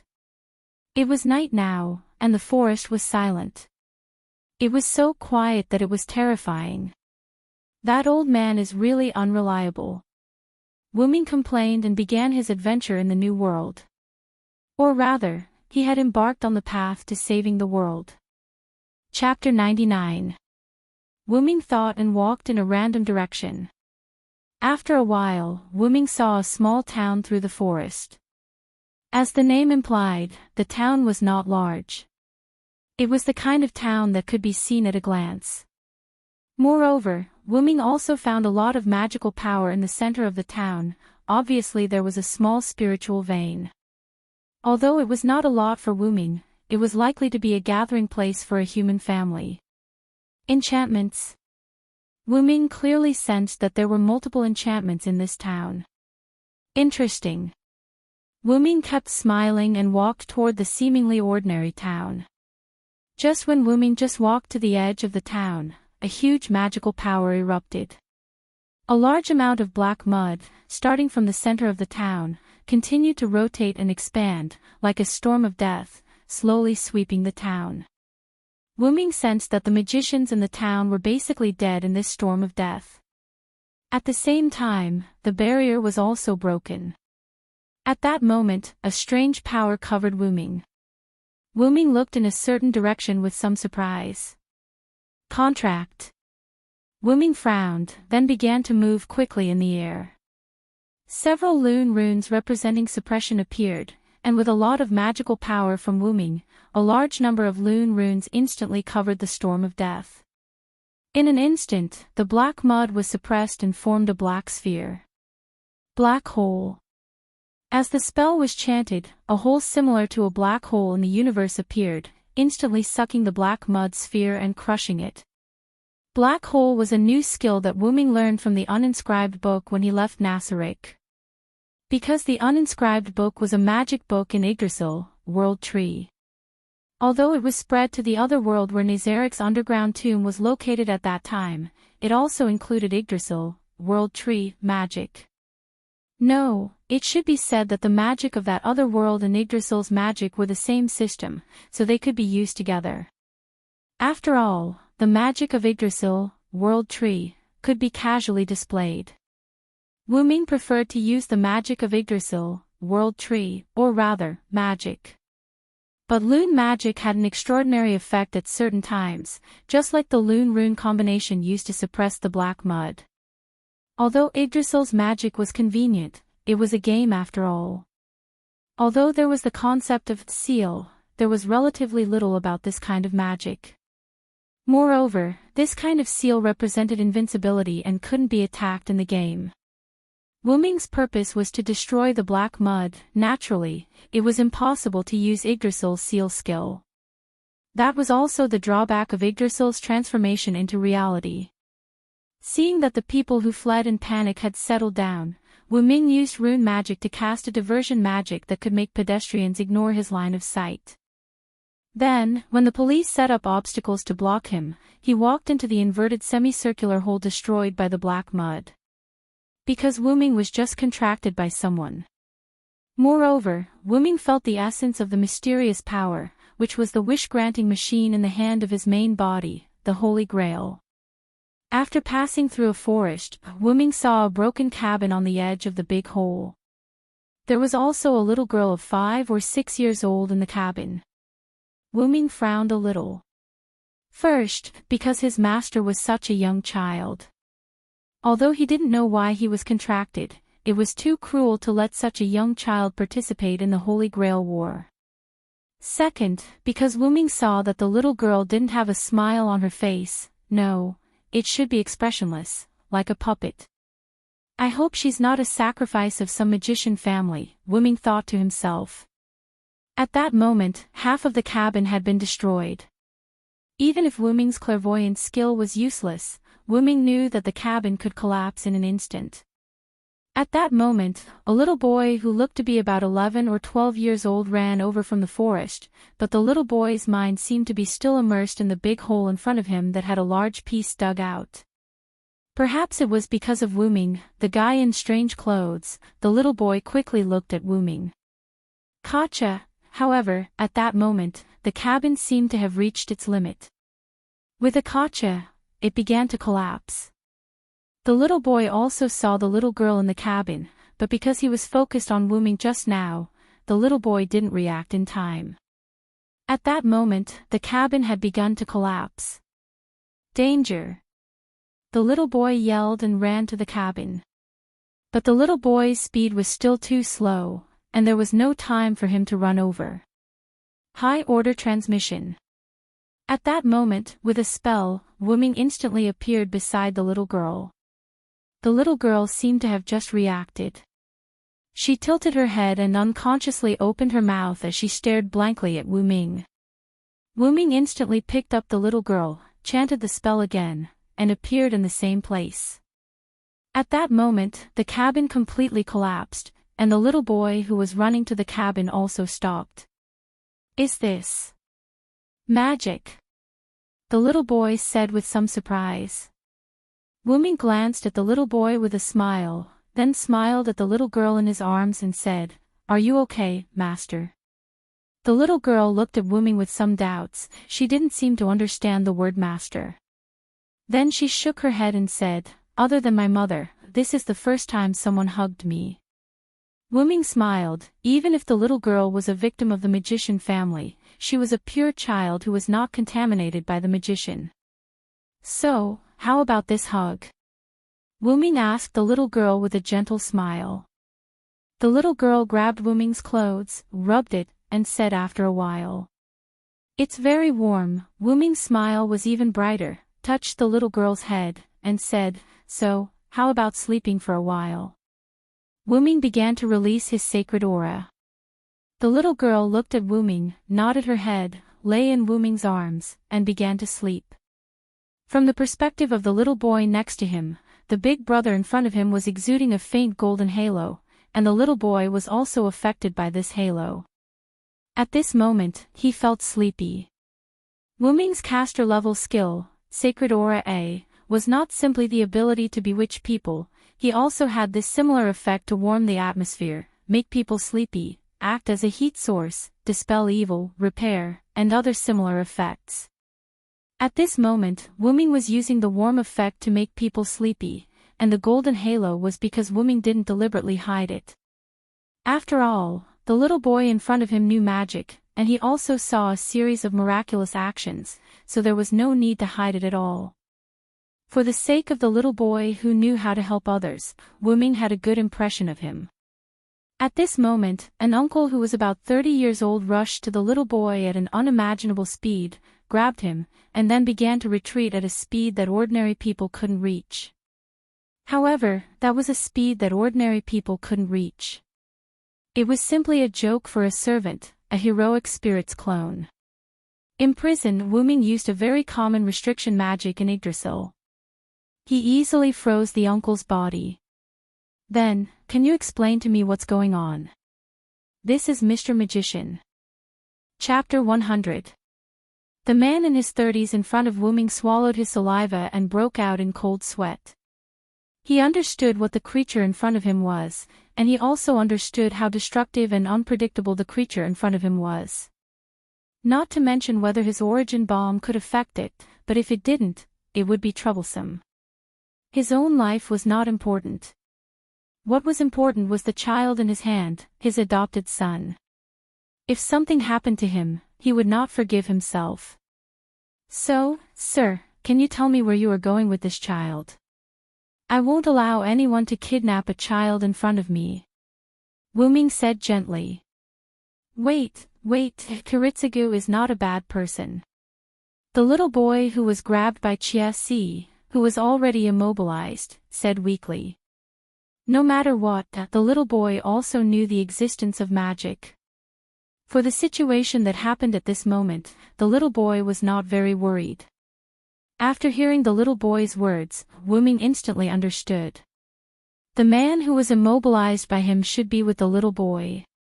The man should know the identity of Wuming, or the creature called servant. "I see, then how many Holy Grail wars is it now?" Wuming said gently. "The 4th Holy Grail war, but it's over." The man looked at Wuming cautiously and suspiciously. Wuming also knew what he was wondering. The Holy Grail war was over, but his servant still existed, so he had to be cautious. "So that's how it is. I was too rash. I apologize to all of you here," Wuming said and lifted the immobilizing spell on the man. The man breathed a sigh of relief, then looked at Wuming and the little girl in his arms, and then took the little boy to the remaining house near the big hole. It seemed that he wanted to collect information. Wuming didn't care about the impolite man. Wuming pointed on the ground, and a simple house appeared there. Because Wuming had the power provided by Yggdrasil Baba, he could slightly control the wood element. The main purpose of building this house was to give his little master a place to rest for a short time. Wuming took out a piece of cloth and put it on the wooden bed as a sheet, then he settled his little master, took out another piece of cloth, and covered her body. Then Wuming snapped his fingers, and a warm atmosphere filled the room. Wuming looked at the cup-shaped seal in his little master's hand and sighed. Wuming almost guessed that his little master's family probably died in this disaster. When Wuming came to the big hole, he released his magical power. After exploring, except for his little master and the father and son, there were no other humanoid life forms nearby. Wuming left the room and gently closed the door. Then Wuming gently jumped on the roof and sat down. Wuming knew that the father and son just now would definitely come to him again. Wuming didn't believe that the magician would come to this town that just suffered a disaster. In this way, Wuming began to meditate.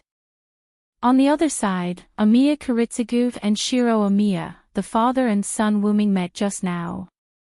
At this moment, they were investigating the magician's family. I see, this is the godchild, the Shutsuki family's secret. The uncle Amiya Kiritsugu looked at the ancient document in his hand with slight excitement. It was written that the Shutsuki family's girl was a natural holy grail after birth, able to fulfill wishes without any cost. This power would only disappear when the girl grew to the age of 7. This kind of girl was called the godchild. Godchild would subconsciously fulfill the wishes of the people around her.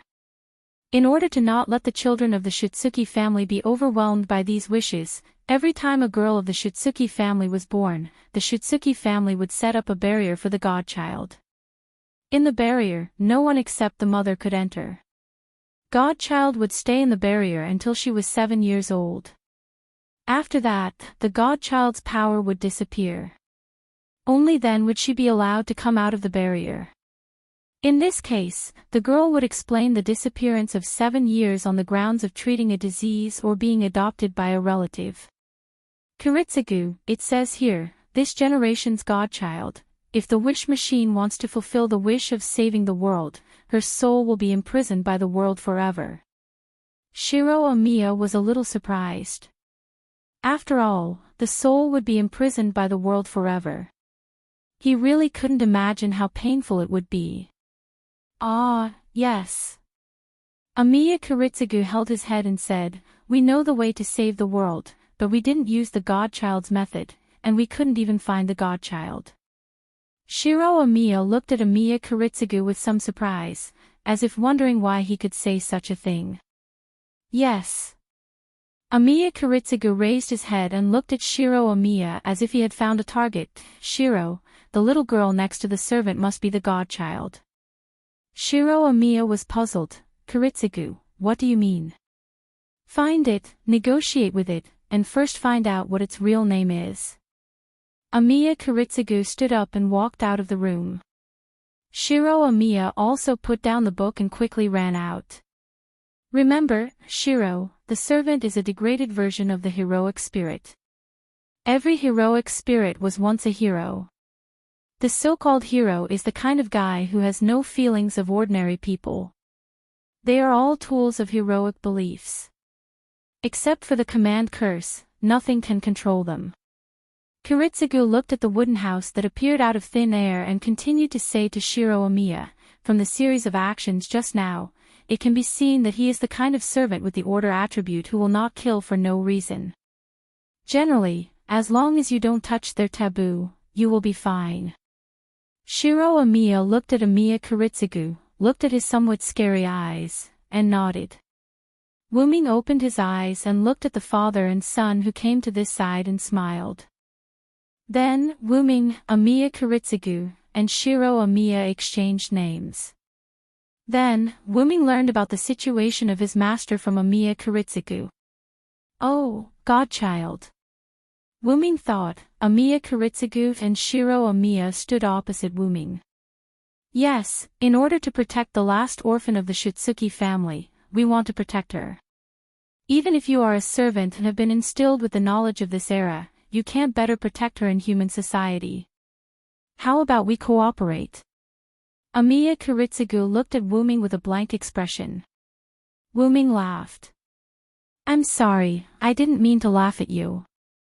For magicians, my master is a rare universal wishing machine.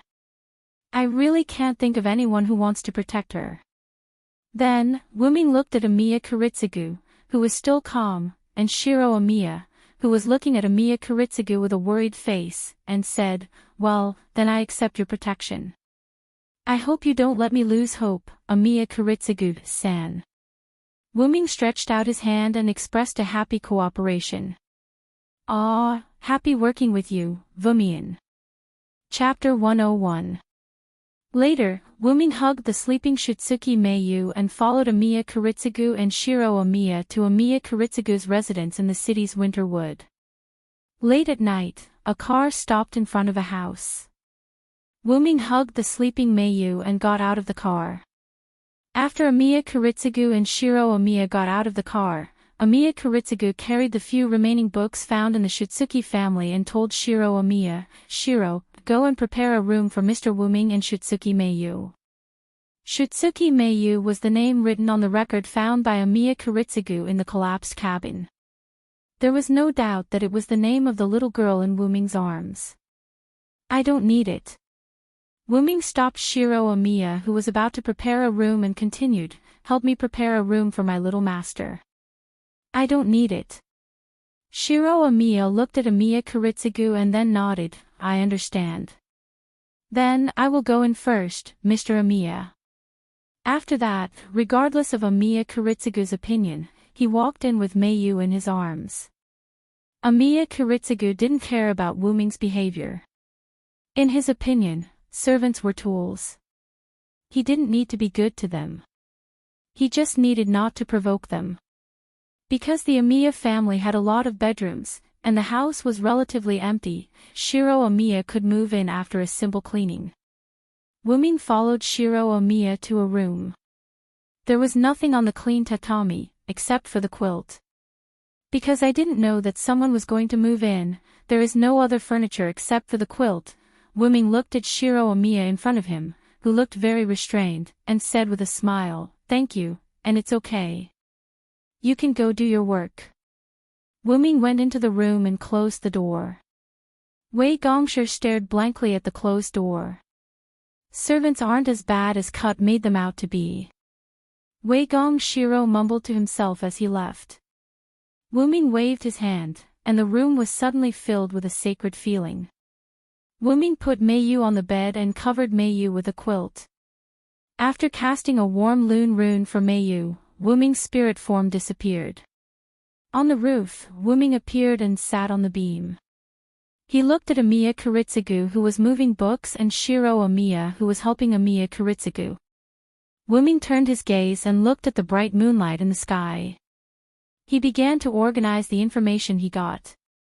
First, the contract between Wuming and Meiyu was not initiated by Meiyu, but after the enchantment was destroyed, the people's desire to be saved was conveyed to Meiyu. It happened that Wuming, a servant, was nearby, so Meiyu passively signed a contract with Wuming. In fact, even if there was no contract, Wuming would have erased the black storm mud.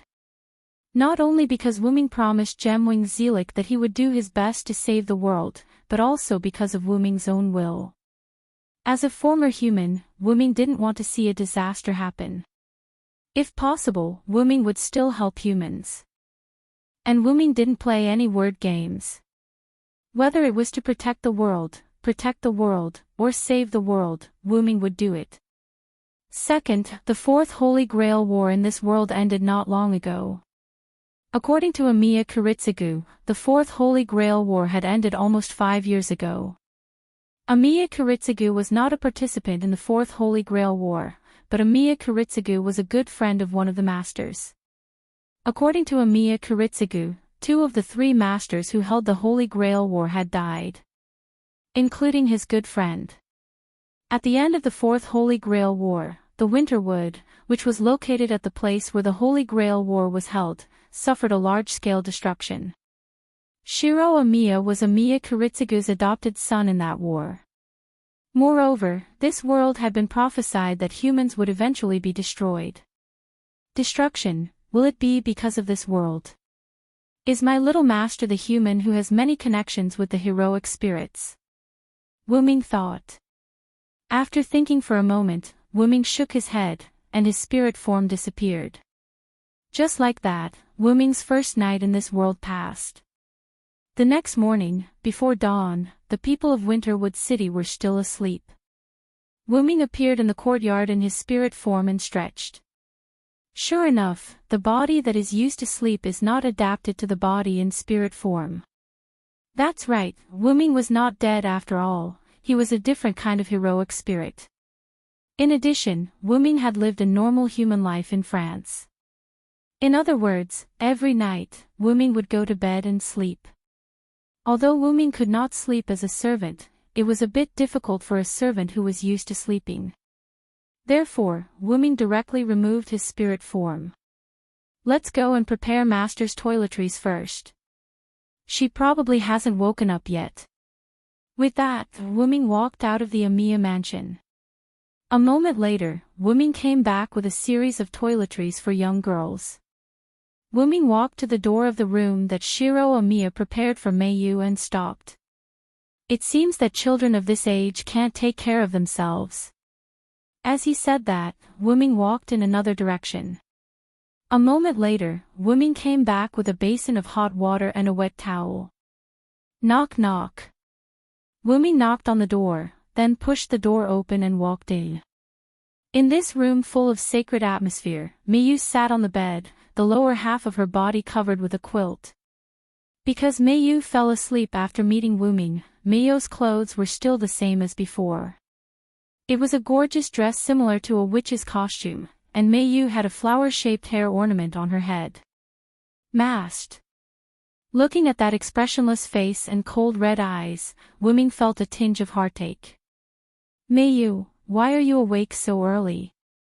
With that, Wu-Ming walked slowly to Meiyu's side, squatted down, put the things in his hands aside, and looked at Meiyu.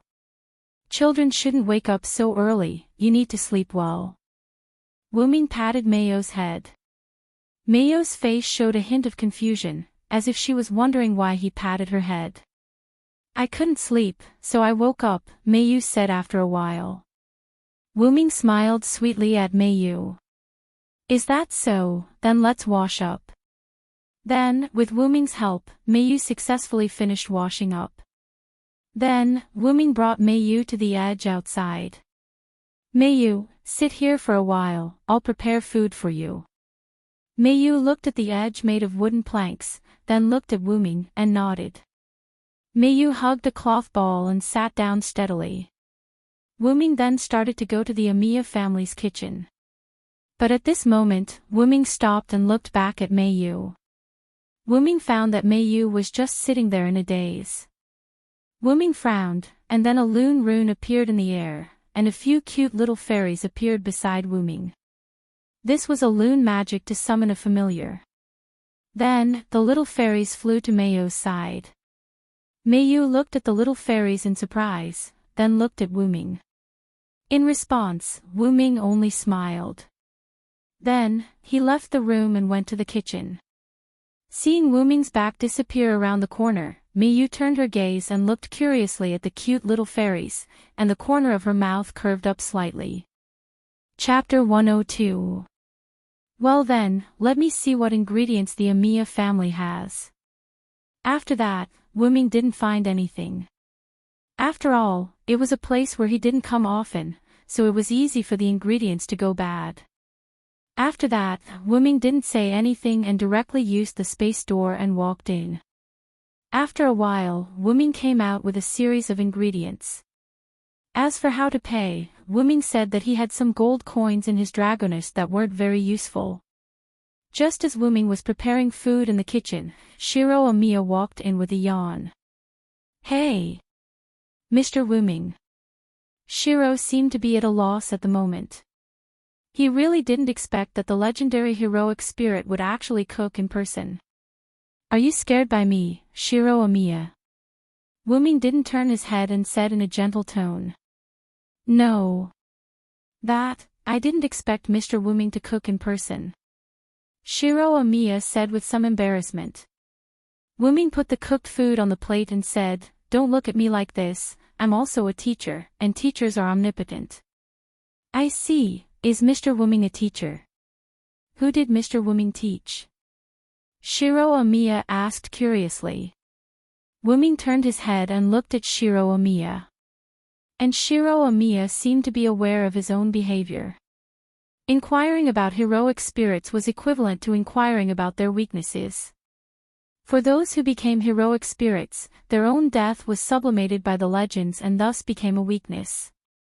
Just like Wuming's previous saber class, Wuming might instantly return to the heroic spirit palace if he used a fire magic spell that was large enough to destroy a servant. Of course, to Wuming, this was just a respawn point. But Wuming was a caster at the moment, so Hyunryong wasn't dead, but Hyunryong wasn't needed anymore.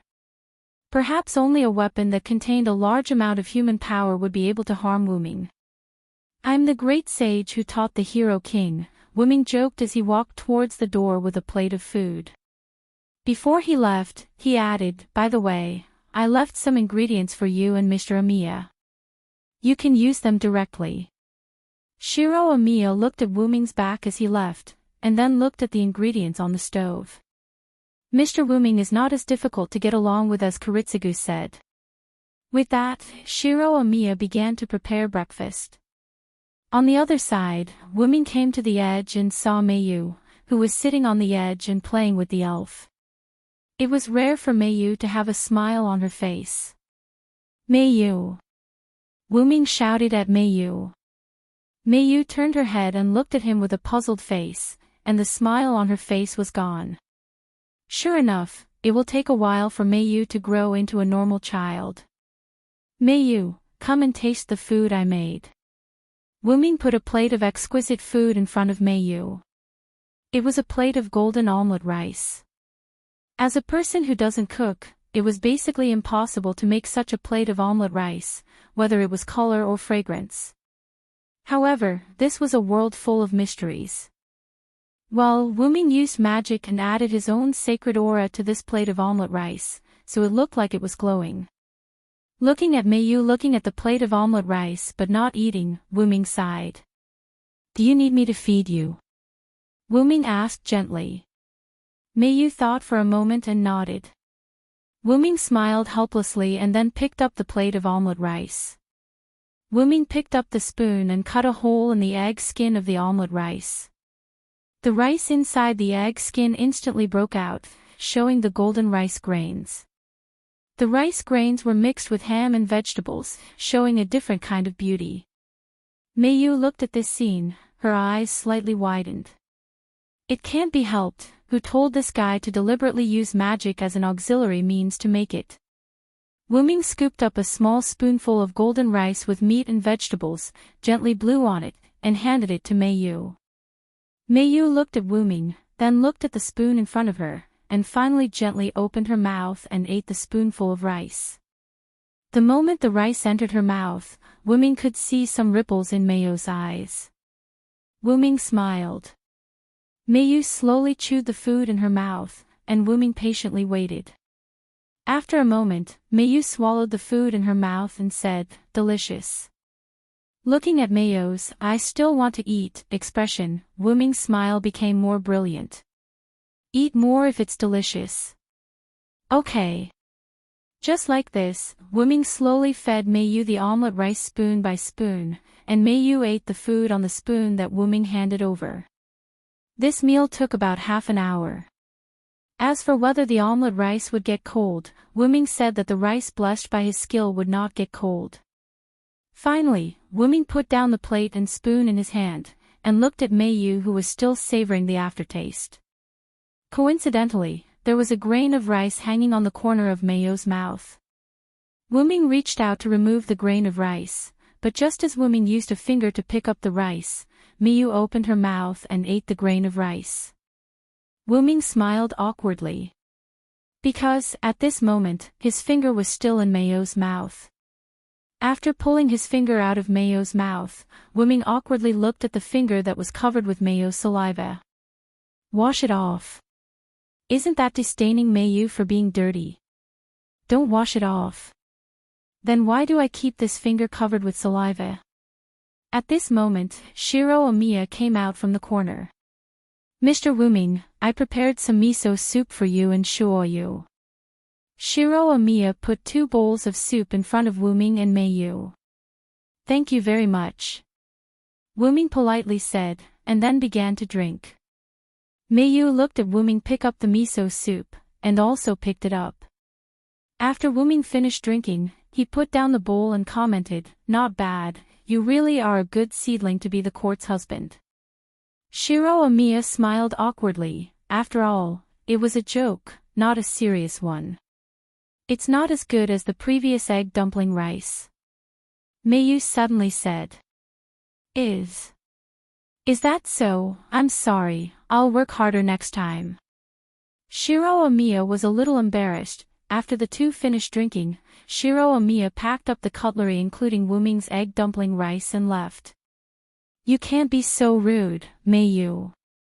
Wuming taught Meiyu. But, it's really not as good as the egg dumpling rice. Meiyu tilted her head and said innocently. Wuming was a little helpless. He knew that Meiyu now lacked the emotions of a normal human. This kind of situation could not be solved by magic. It was better to let nature take its course. Wuming patted Meiyu's head and said, "You're right, but you still have a lot to learn. Remember not to define something too early."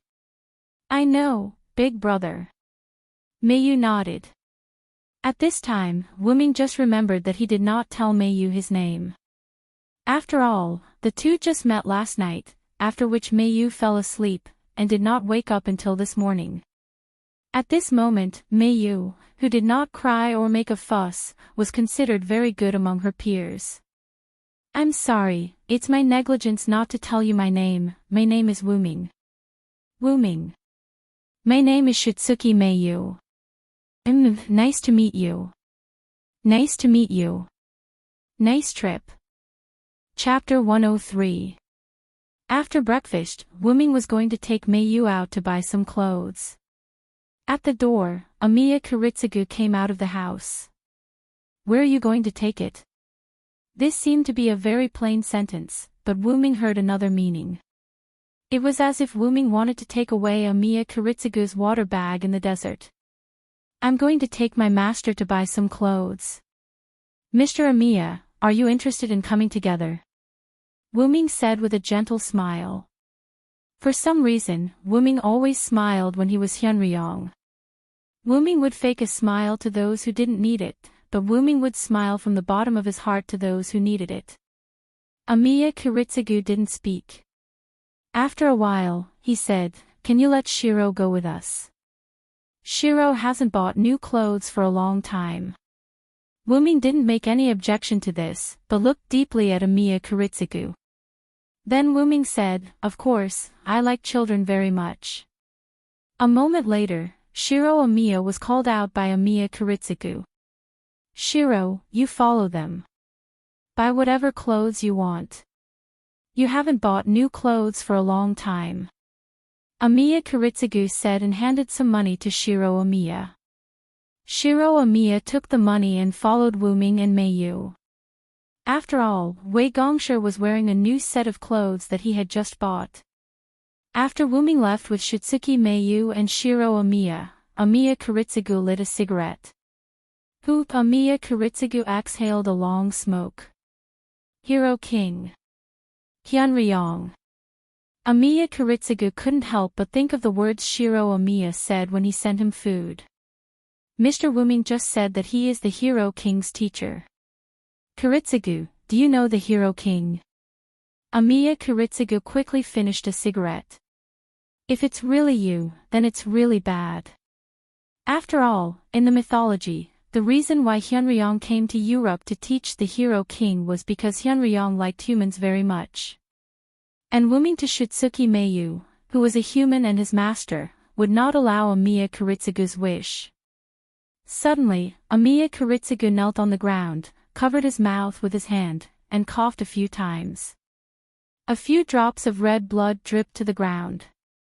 Is it time? Then, Amiya Kiritsugu stood up and went back to the house. Wuming held Meiyu's hand, followed by Shiro Amiya. Looking at the scene that she had never seen before, Meiyu opened her eyes curiously.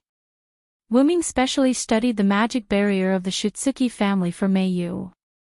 That is, to prevent the wishes of the world from reaching Mayo's ears and causing pollution to Mayu. Because he was a caster, Wuming's ability to analyze magic and other things was still very strong. However, Wuming did not analyze the barrier by himself, but used the gift given by Zelik. Master, after testing, the magic barrier around Miss Mayu is working well at the moment, and it is comparable to the magic barrier of the Shutsuki family. Thank you for your hard work, Collis. You are too serious, Master, this is my pleasure. Wuming was wearing a translucent golden-green crown similar to a dragon's horn on his head at the moment. This crown was the high-level magic headwear that Zelik made for Wuming with the second method, golden-green stone. Wuming couldn't help but recall that moment. After Wuming came to this world, he couldn't wait to use this magic dress. In the forest, after Wuming activated golden-green stone, the original ordinary ring turned into a golden-green crown similar to a dragon's horn, floating in front of Wuming. Nice to meet you, Master, I am your special magic dress, golden-green stone, Collis Ballet. Listening to this emotionless female voice, Wuming felt a little uncomfortable. After all, Wuming hoped that the artificial elf in his magic dress could be more lively. After all, Wuming didn't think of using it as a prop, but as a partner. Nice to meet you, can I call you Collis? Wuming walked and asked the dragon's horn floating in the air. This is your right, Master. Wuming stopped and looked at golden-green stone. Listen to me, Collis. You can call me Master, but don't think of me as your master. Golden-green dragon's horn stopped floating in the air as if it was waiting for Wuming's next sentence. We are partners who will live and die together. Remember, I am not an ordinary servant. I am a heroic spirit who has not died. After that, Wuming began to walk again. Golden-green dragon's horn was silent for a moment and then followed Wuming's pace. Then, it tightly wrapped around Wuming's head. Wuming touched the dragon's horn and smiled. Then Wuming used concealment magic to temporarily hide it. Feeling someone pulling his hand, Wuming came back to his senses and looked at Mayu beside him. What's wrong, Mayu? Wuming asked Mayu. Mayu pointed in a direction and said, that one. Wuming looked at the direction Mayu pointed. A restaurant with an omelette appeared in front of Wuming's eyes. Wuming instantly knew what Mayu was thinking. Wuming smiled happily, then squatted down and said, have you just eaten, you little greedy cat? Then, he scratched Mayu's nose with his finger. Mayu was a little panicked. She covered her little nose and looked at Wuming blankly. Looking at such a cute Mayu, Wuming smiled even more brightly. Let's come here after we buy clothes, okay? Wuming asked softly. Okay. Mayu nodded and then grabbed Wuming's hand again. Wuming stood up and looked at Shiro Amiya behind him. Amiya, come later, it's my treat. Shiro Amiya looked at Wuming with some surprise, then asked weakly. How did Mr. Wuming pay? Shiro Amiya just remembered that Wuming, as a follower, had no money, so how did he buy those ingredients? The money Kiritsugu gave was not enough to buy clothes and food. Ha ha ha. Wuming laughed twice, then said, I'm the teacher of the hero king, who has all the treasures in the world, the tuition is enough for me to eat and drink. So that's how it is, then Mr. Wuming is very rich. Ha ha ha, of course. In this way, the three of them went farther and farther away. However, Shiro Amiya did not notice a problem. Everything that came with a servant was made of magic, but Wuming's items could be left in the modern world. This was also because Shiro Amiya did not understand the servants and did not understand the Holy Grail War, so Wuming exposed his information. Even if he wanted to tell Amiya Kiritsugu, it was fine. Wuming had already seen that Amiya Kiritsugu's vitality was almost gone. Chapter 104. Wuming brought Mayu and Shiro Amiya out of the department store. The three of them did not have anything in their hands as they were all kept by Wuming in his Dragonist relic.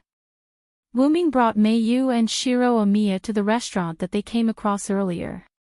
After ordering a portion of omelette each for Meiyu and Shiro Amiya, Wuming brought the two of them to a seat. After a while, the waiter served the omelette. Due to Wuming's actions, Shiro Amiya was not reserved around Wuming. He picked up the spoon and said, "I'm going to eat." Then, he began to enjoy the meal. On the other hand, Meiyu kept looking at Wuming as if to say, "Why aren't you feeding me yet?" Wuming smiled and shook his head helplessly. Then, he said, "Remember to eat by yourself in the future. Don't always let others feed you." "Okay." Meiyu nodded and looked at Wuming with anticipation. Then, Wuming picked up the plate of omelette, picked up the spoon, and cut open the egg. Then, he began to feed her just like how he fed Meiyu this morning. Shiro Amiya looked at the heartwarming scene with jealousy in his eyes. "When will you be able to feed me the cub?" Shiro Amiya seemed to have realized something and shook his head frantically. No, I'm going to be a righteous man. How can I let others feed me?" With that thought, he seemed to be motivated and began to eat in big mouthfuls. After Shiro Amiya finished eating, Wuming only fed her half of the omelette. Then, under Shiro Amiya's gaze, Wuming finished feeding her. Wuming picked up a tissue and wiped the corner of Meiyu's mouth.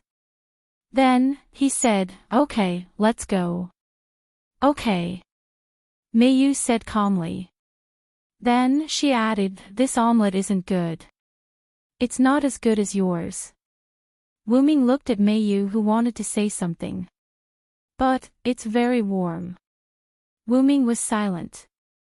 As a human who could grow up normally, Wuming could not imagine what Meiyu, who was almost 6 years old, had experienced in the past 6 years. She was only allowed to see her mother and live in that small house.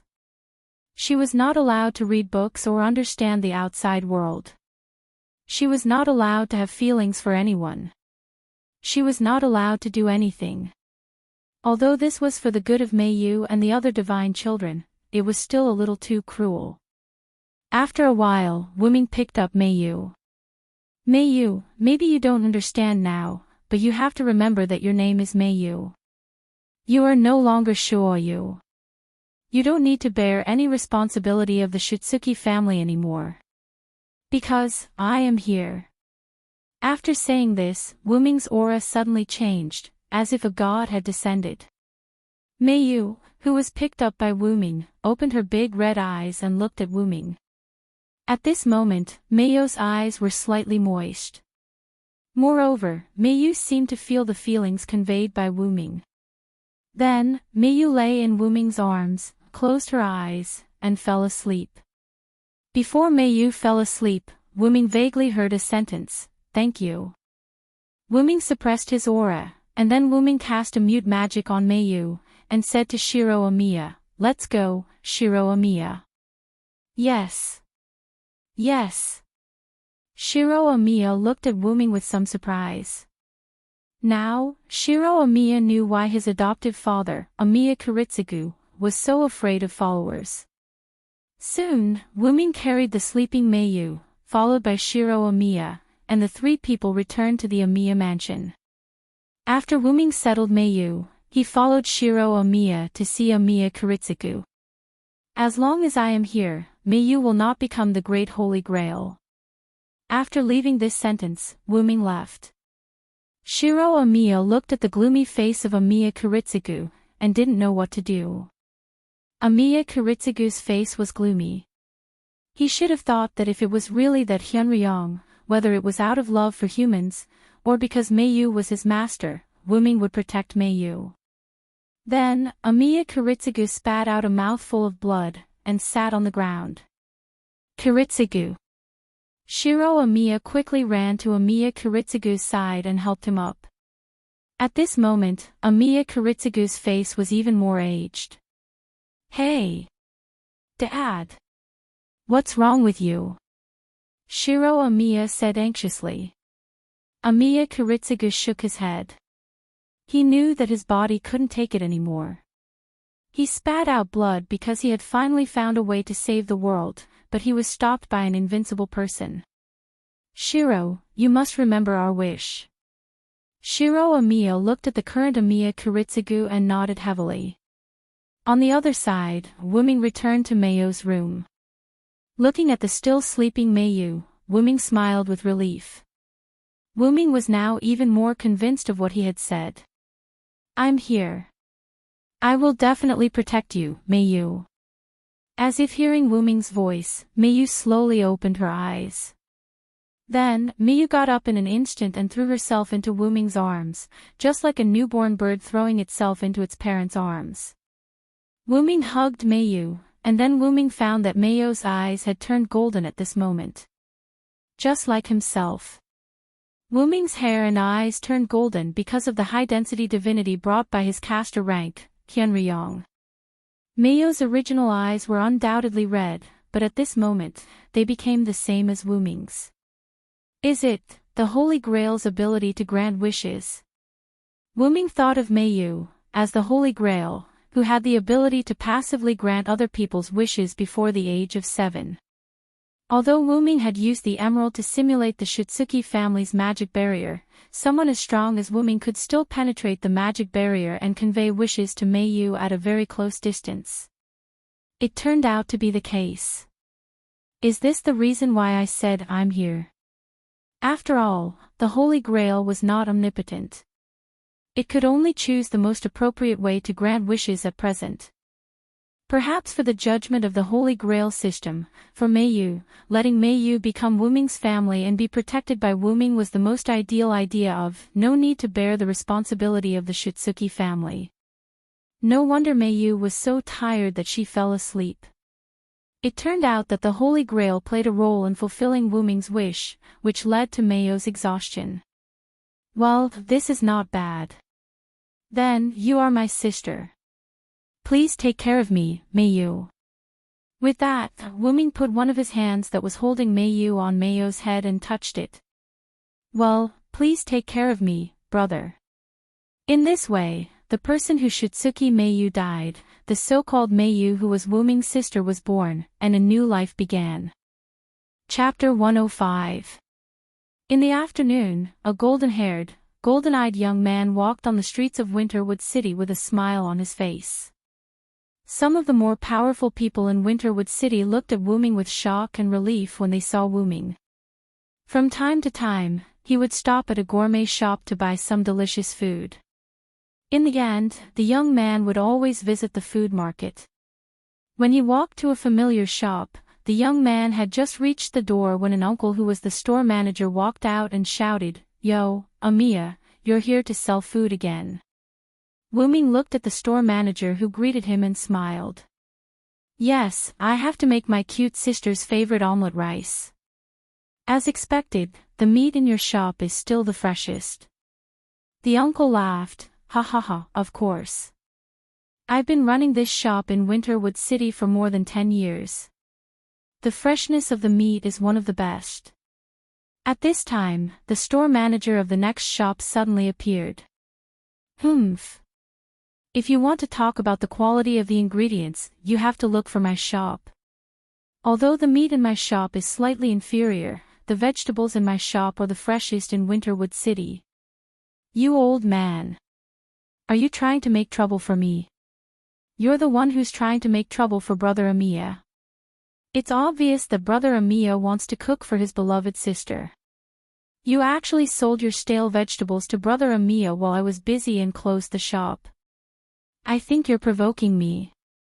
Looking at the two quarrelsome store managers who looked like they were about to fight, Wuming felt helpless. The two of you have a good relationship, Wuming said gently. The two uncles had taken root here ever since Wuming bought food here. Although they looked like they were in conflict, they were actually quarrelsome. Otherwise, they wouldn't have put their shops together to do business. Hearing Wuming's words, the two uncles snorted and then took out the ingredients that they had prepared. Amiya, this is the best meat that I've carefully selected. I'll sell it to you at the same price as before. Brother Amiya, these are the vegetables that I personally picked. I'm selling them to you at the same price as before. Wuming smiled helplessly, paid the bill, thanked him, and left. Then, the two uncles began to discuss. Brother Amiya is such a good returnee. Why does he always buy ingredients personally? Another uncle said, it's obvious that you're ignorant. Amiya dotes on his sister a lot. Every time he cooks for his sister, he buys the ingredients himself. That's true. Otherwise, with Brother Amiya's family business, he wouldn't need to run errands himself. That's great. I wonder if he'll take a fancy to my daughter. Forget about it. I think my niece is better. It was another round of shoulder to shoulder, as if they were about to fight. Wuming, who hadn't gone far, listened to the conversation between the two uncles' store managers and felt helpless. At this time, Wuming had been in this world for almost 5 years. 5 years ago, Wuming used magic to hypnotize various high-level officials and underworld leaders in Winterwood City, making them all think that Wuming was a very powerful senior who had returned from overseas. He also used magic to hypnotize the director of a large company with an address in Winterwood. Then, Wuming put his name in this company. After that, he took out the few remaining treasures in his dragonist and exchanged them for a large amount of currency. After all, when he was in Nasarick, Wuming took out most of his treasures to supply Nasarick. Since then, Wuming's treasures had shrunk significantly. At this time, Wuming's dragonist had no treasures except for some necessary props. Also, after Wuming and Meiyu came to Amiya family, Amiya Kiritsugu passed away not long after, as if he had fallen asleep. Wuming didn't plan to help Amiya Kiritsugu with his treatment, and Amiya Kiritsugu didn't plan to let Shiro Amiya or himself ask Wuming for help. That man already had a trace of death. No, it should be said that he died long ago. If there was no Shiro Amiya, then the only thing left was a walking corpse acting in order to save the world. Wuming adopted Shiro Amiya and Amiya Meiyu as Amiya Kiritsugu's distant relative from abroad. That's right, at this time, Wuming's name was Wuming Amiya. Although it wasn't much, the name was always fake, so there was no need to pay attention to it. Wuming returned to the gorgeous Amiya mansion, put down the ingredients, and prepared to pick up Meiyu, who was about to finish school. Meiyu was taught the basics by Wuming, and then waited for about a year. After all, the secret of the Shitsuki family attracted many magicians. When Meiyu was in primary school. At this time, Meiyu was 10 years old and was in primary school, while Shiro Amiya was 17 years old and was in high school. Shiro Amiya gradually became stronger after Amiya Kiritsugu passed away, just like how he always refused Wuming's pick-up and drop-off. Wuming still remembered the words of the 12-year-old Shiro Amiya. I'm already 12 years old. I've grown up. I don't need Big Brother to pick me up. Because Wuming adopted Shiro Amiya and Amiya Meiyu as a distant relative of the Amiya family, both of them called him Big Brother. Meiyu didn't want to be outdone, and seemed to want to go to school alone. In the end, Wuming resolutely refused. What a joke, Meiyu was only 6 years old at that time. There was still about a year before the characteristics of the Shitsuki family godchild disappeared. It was inevitable that there would be magicians who knew about the Shitsuki family's godchild. Amiya Kiritsugu was suspicious because the Shitsuki family deliberately hid girls under 7 years old. There would definitely be magicians who suspected or even knew about the Shitsuki family's godchild. As for Meiyu's golden pupils, Wuming used a special kind of magic, similar to contact lenses, to turn Meiyu's golden pupils into a special color between orange and pale gold. For the time being, he called it orange gold. Wuming also changed his pupils to orange gold. Together with Shiro Amiya's orange-yellow pupils, they looked like a family. Wuming locked the door and headed towards Meiyu's primary school, Suichu Hara Academy. To be precise, it was the primary school of Suichu Hara Academy. Because Wuming was worried about Meiyu, Wuming gradually quickened his pace. He arrived at Suichu Hara Academy. Suichuanhara Academy had a high school section and a primary school section. Wuming calculated the time. Shiro Amiya, who was in the high school section, and Meiyu, who was in the primary school section, were almost finished with school. However, Wuming still walked to the entrance of the primary school section. Next to the high school section of Suichuanhara Academy, there was another school, which was the primary school of Suichuanhara Academy. After waiting for a moment, the school bell rang. Slowly, people began to walk out of the school. These were all returning home, including Meiyu and Shiro. After a moment, Wuming saw a petite figure in the crowd. Meiyu! Wuming shouted at Meiyu with a smile. Brother! Meiyu trotted and sped up, throwing herself into Wuming's arms. Chapter 106. Wuming crouched down and hugged Meiyu, who was running towards him. He stroked Meiyu's head and said, "How was it? Did you listen to the teacher and wait for me in school?" "Yes, I was very obedient today. Also, I made a new friend today." Meiyu looked at Wuming with her big eyes and said cheerfully, "Oh. Friend? What kind of friend?" Wuming was a little happy. Meiyu had been in this school for almost 4 years. Wuming still remembered that at the beginning, many people thought that Meiyu was a strange child, and no one was willing to be friends with her. After all, Meiyu had just developed feelings for him. It was no wonder that people would say that about Meiyu. At that time, Meiyu didn't care much about it. Wuming once asked Meiyu why she wanted to go to school. According to Meiyu, going to school was something that Wuming wanted. Meiyu would do what Wuming wanted her to do. This made Wuming very helpless at that time. This couldn't be blamed on Meiyu. When she had just developed feelings for him, other than Wuming, even Shiro Amiya, who she saw every day, couldn't attract Meiyu's attention. Meiyu only cared about Wuming. At that time, Wuming followed Meiyu almost every day in spirit form. Firstly, it was to protect Meiyu. Secondly, it was to pay attention to Meiyu's behavior in school. Wuming wanted to slowly guide Meiyu according to her interests in school. In the end, Wuming discovered that Meiyu's interests could be said to be 0, or it could be said to be all. Meiyu was very interested in this world that she didn't see before. Especially under Wuming's guidance, Meiyu developed feelings for him. However, Meiyu wasn't interested in anything in particular.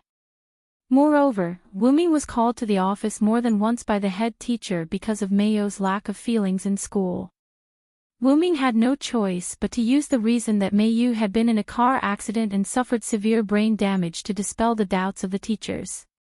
Fortunately, around 2 years ago, Meiyu's feelings at that time had almost completely recovered.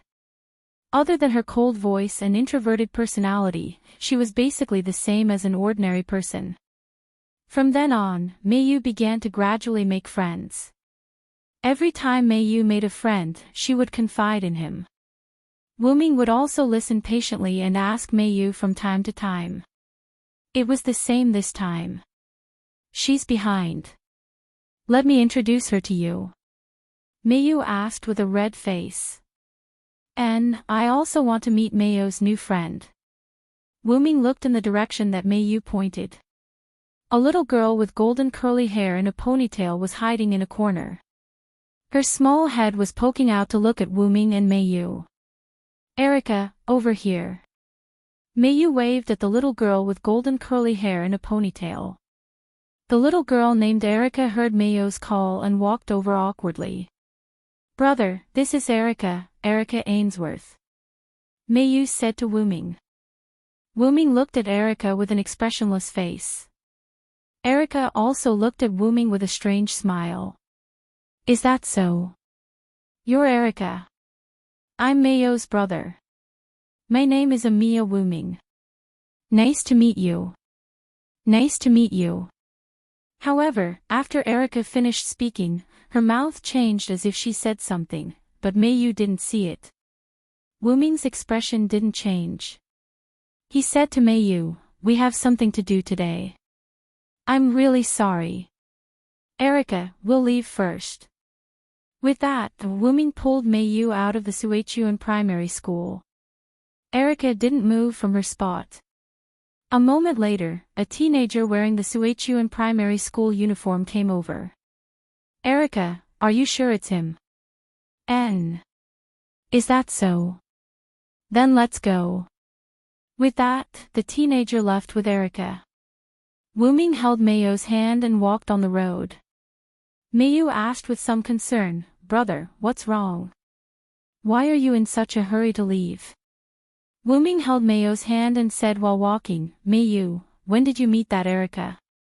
Although Mei-yu was puzzled, she still told Wu-ming the information about Erica.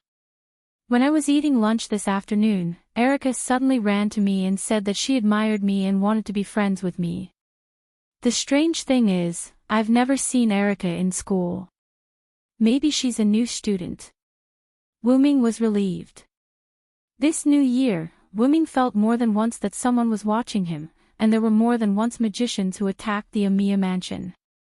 Although these people were dealt with by Wu-ming, but every time they were dealt with, the magician would turn into a puppet.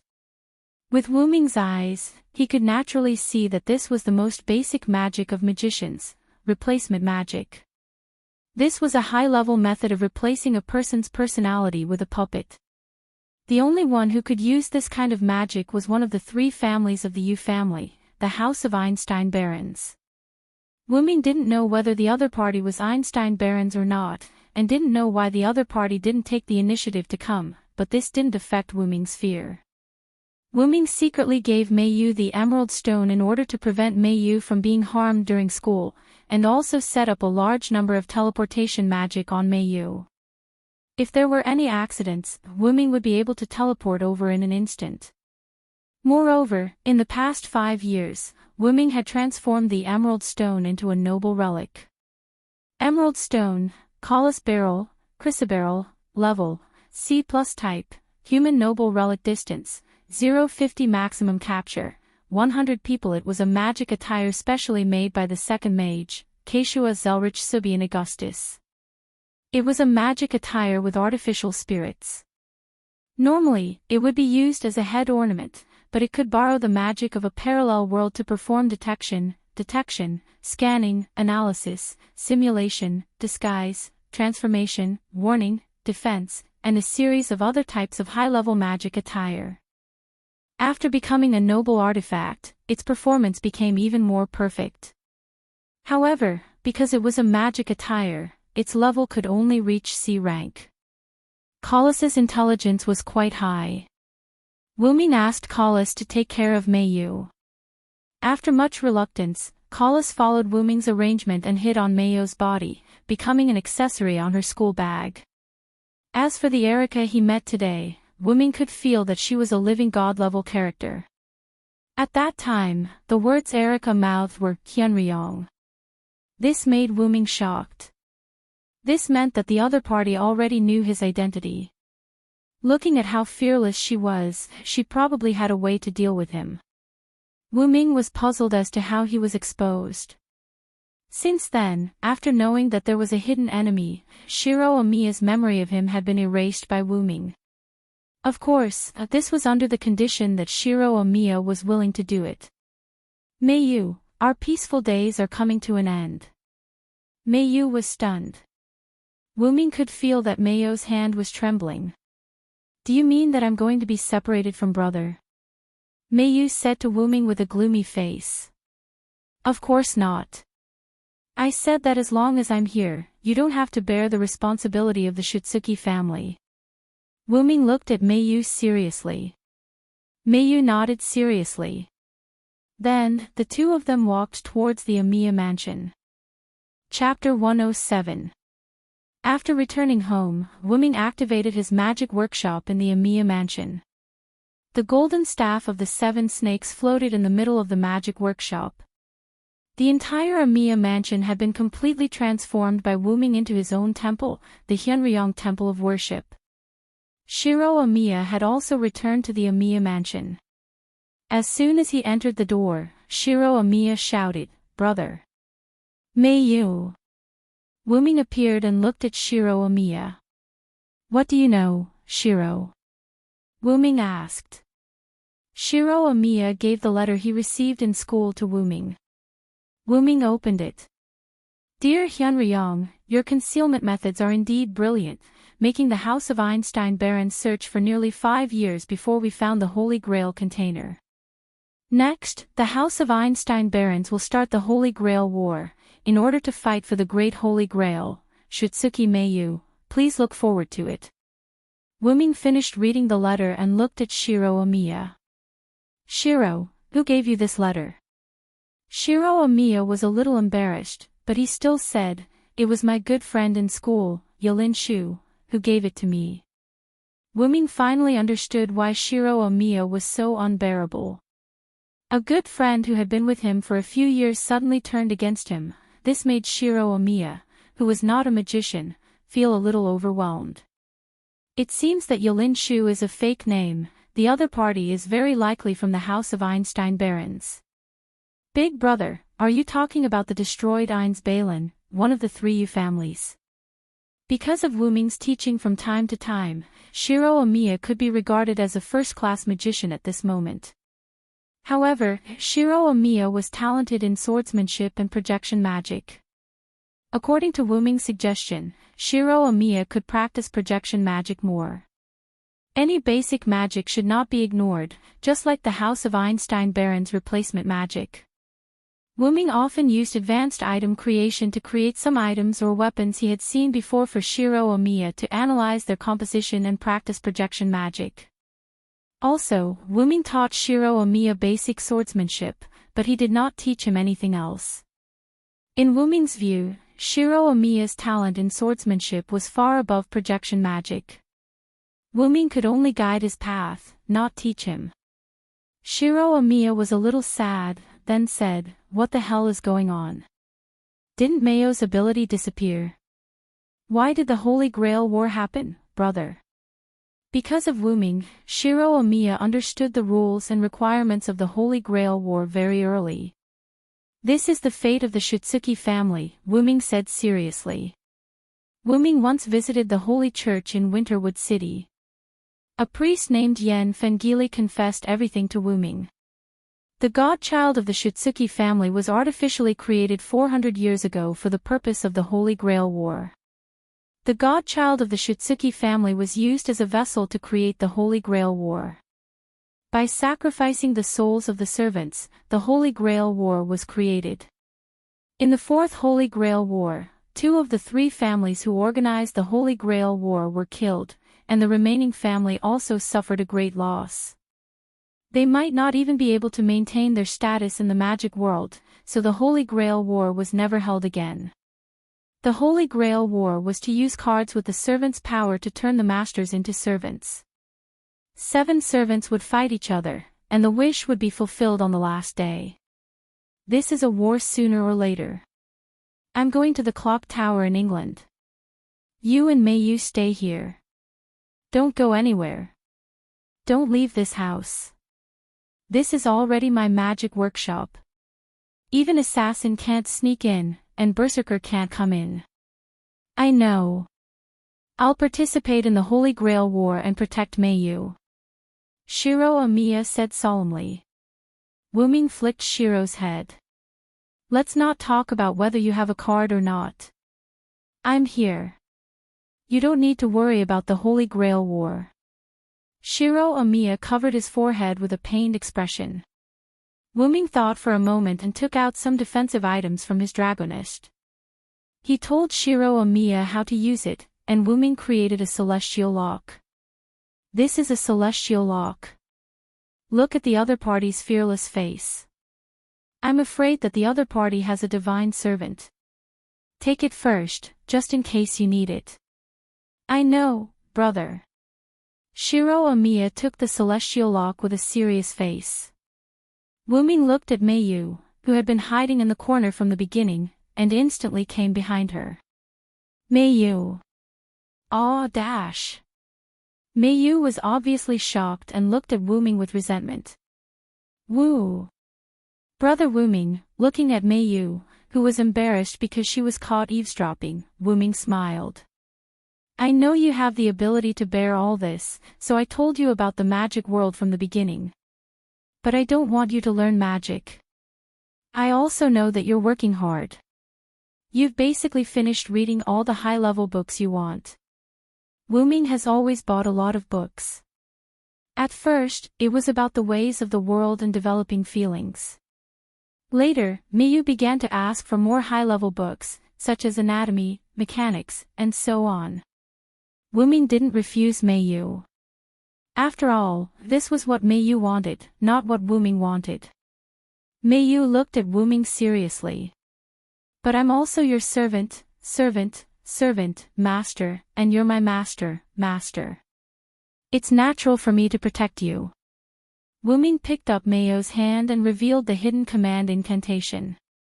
Also, you're my sister. With this, how can I let you bear all these? Wu Ming hid the command incantation again and said to Miyu with a gentle face. Don't worry, I'm here. Miyu's eyes were wet. She once again remembered what Wu Ming said that day, because I'm here. Moreover, your brother Shiro is not someone to be trifled with. You don't need to think about these things at all. You just need to think about the future.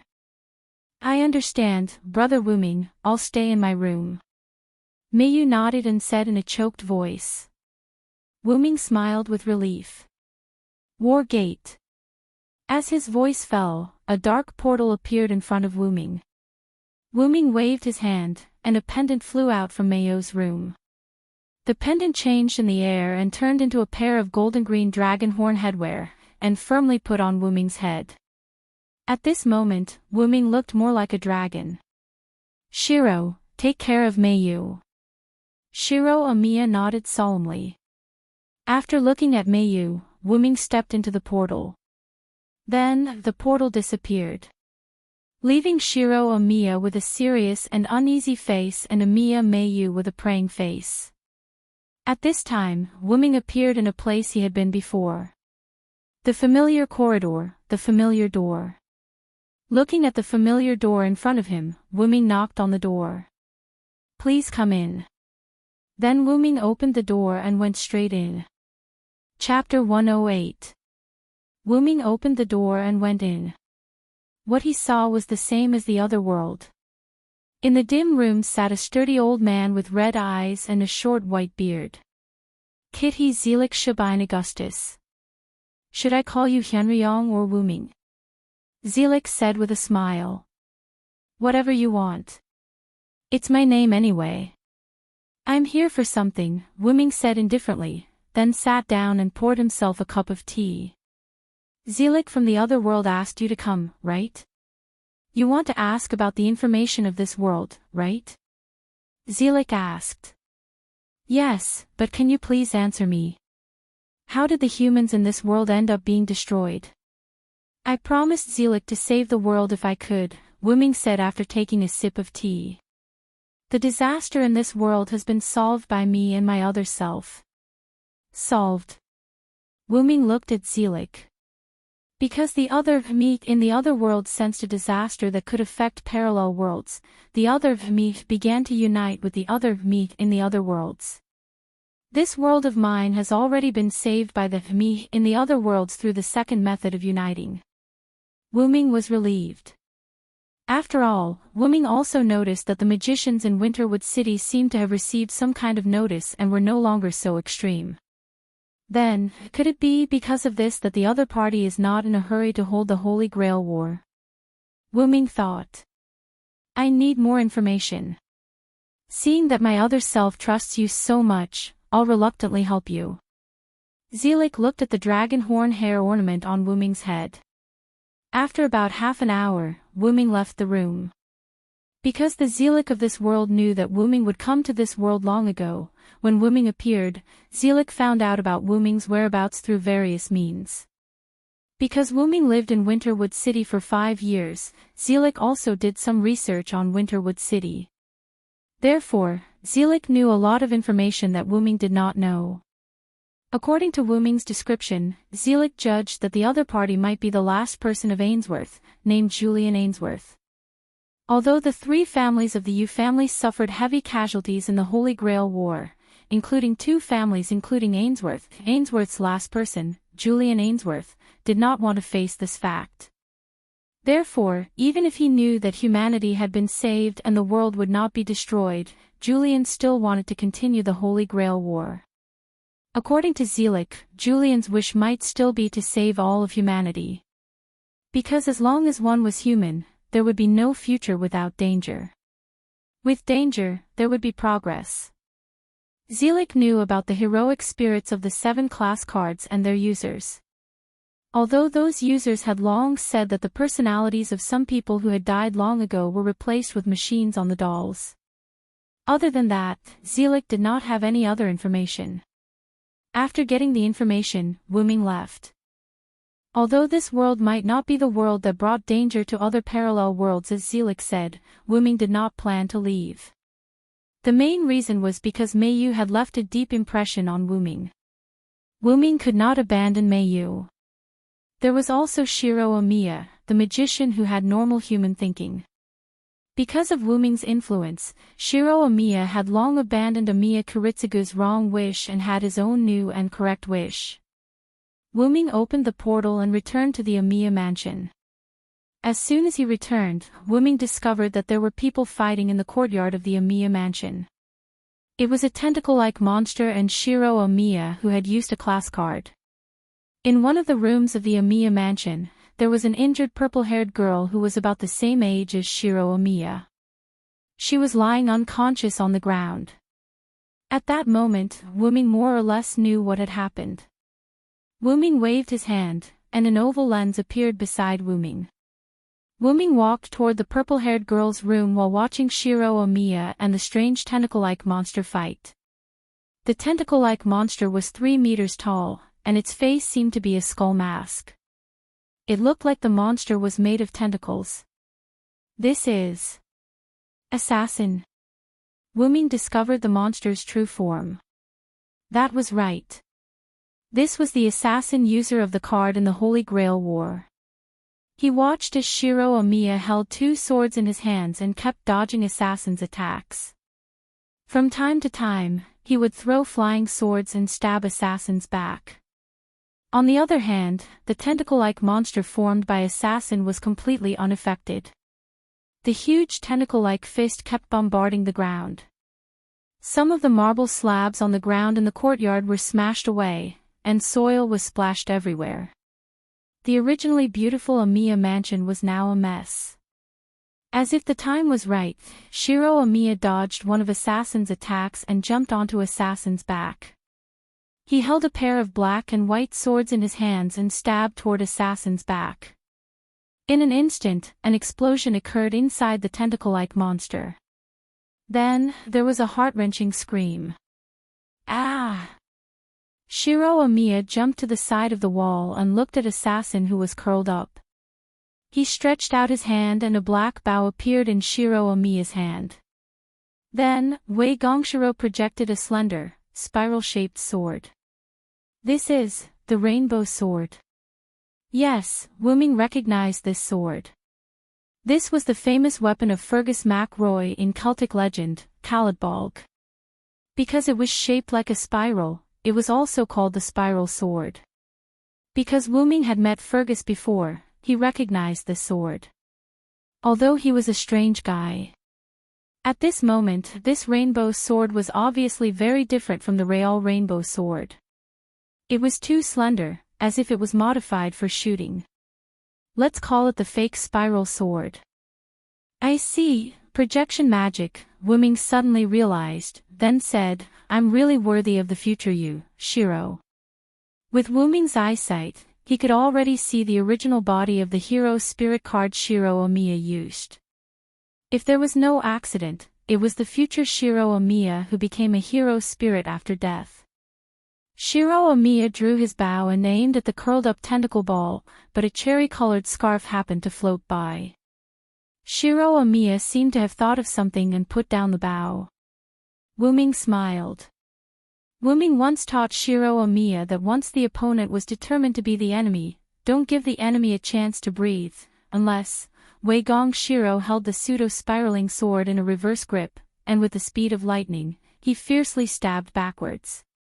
A purple-haired man with a skull mask with missing legs and arms appeared behind Shiro Omiya.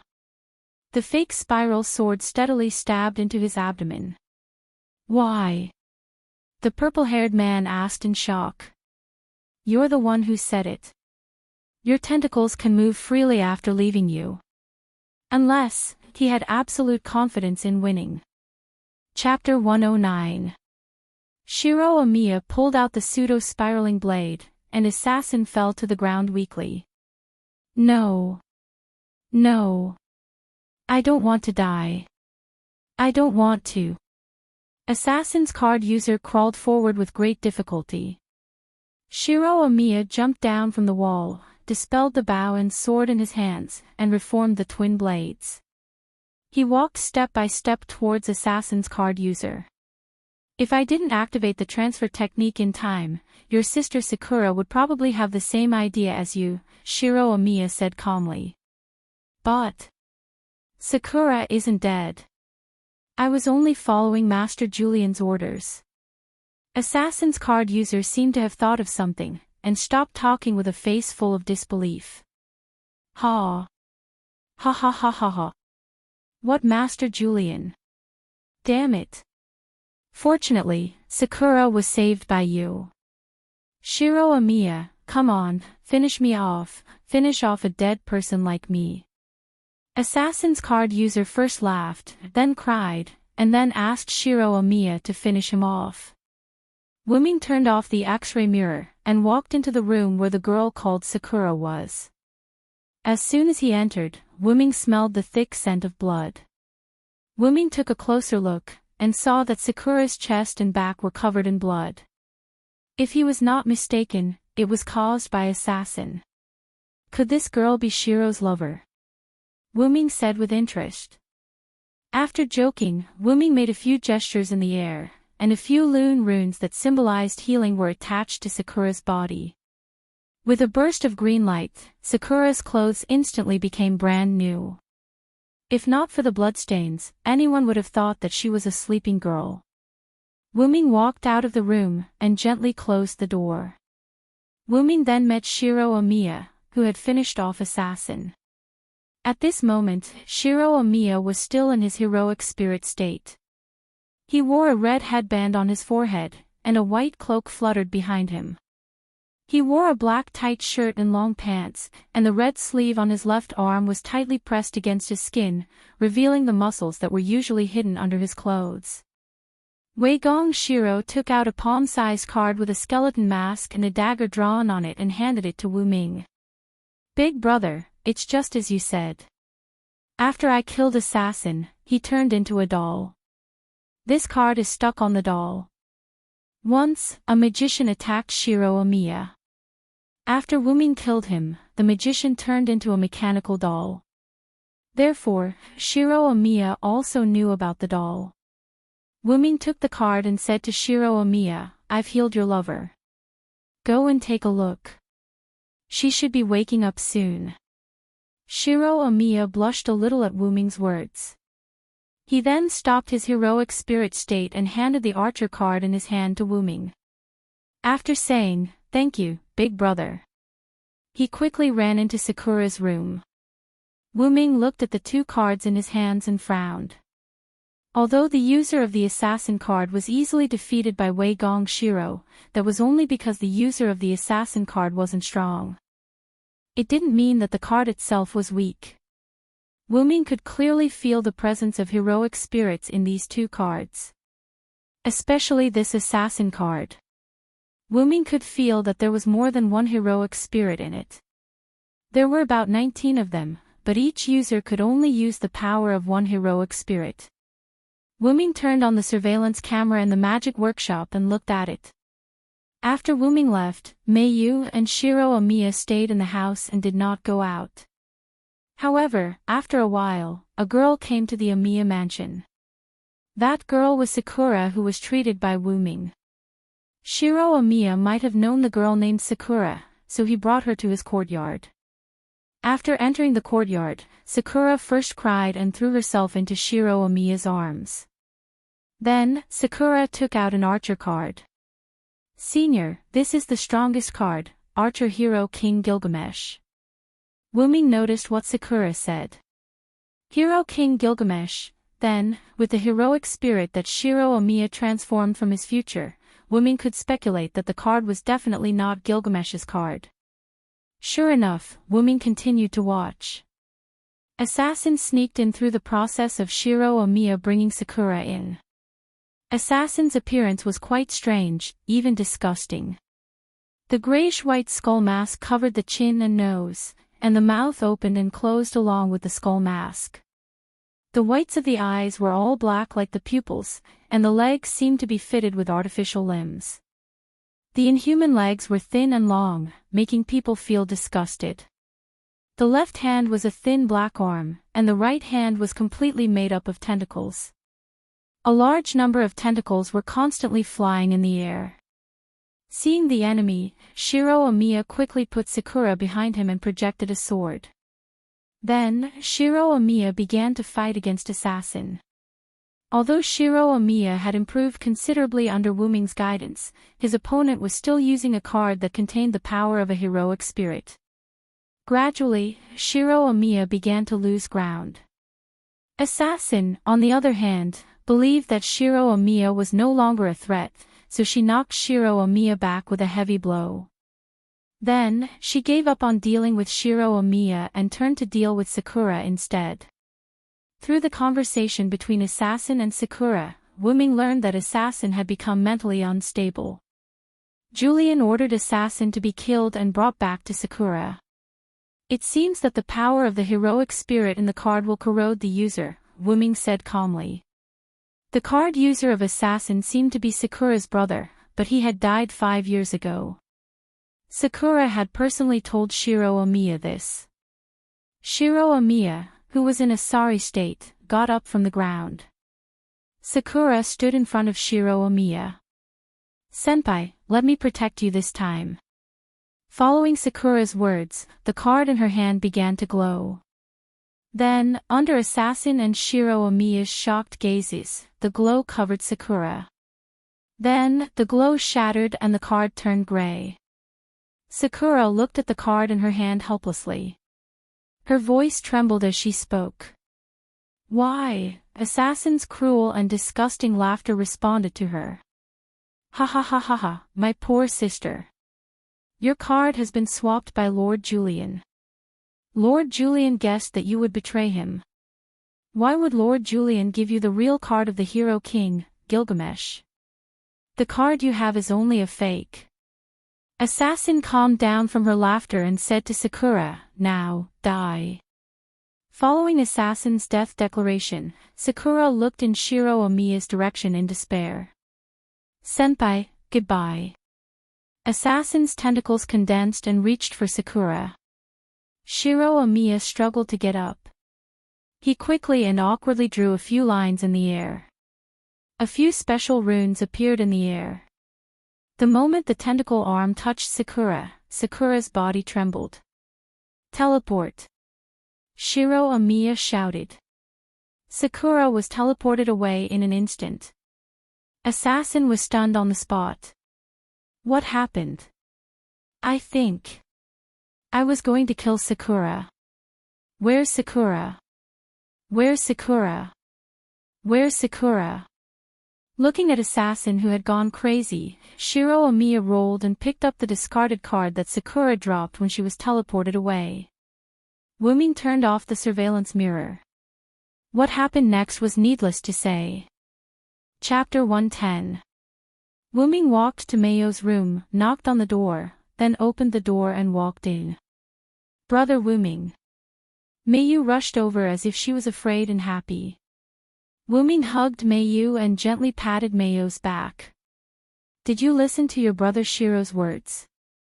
Wuming asked. "Yes, other than when brother Shiro called me to eat, I always stayed in the room and read." Mayu nodded her little head and pointed to the stacks of books on the desk in the room. Mayo's room was not as luxurious as other girls' rooms, but it was very clean. Wuming once suggested to decorate Mayo's room, but Mayu refused. Mayu, because of her childhood experience, had a big difference in thinking compared to other children. Mayu only asked Wuming for the necessary furniture. In addition, Wuming also prepared a large bookshelf and desk for Mayu. Wuming bought books for Mayu in the past 5 years, all of which were placed on this large bookshelf. Through some magic tricks Wuming taught Mayu, Mayu made up for Mayo's lack of height. After all, this large bookshelf was really big. Wuming looked at this room with some nostalgia. Then, Wuming said to Mayu, "Mayu, I want to send you somewhere else for a few days." "No." Before Wuming finished, Mayu interrupted him. Wuming looked at the little girl with tears in her eyes and stopped talking. "Brother Wuming, are you starting to hate me?" Mayu said. "How could that be? I'm just..." Wuming said hurriedly. "Then, why are you chasing me away?" Mayu interrupted Wuming again.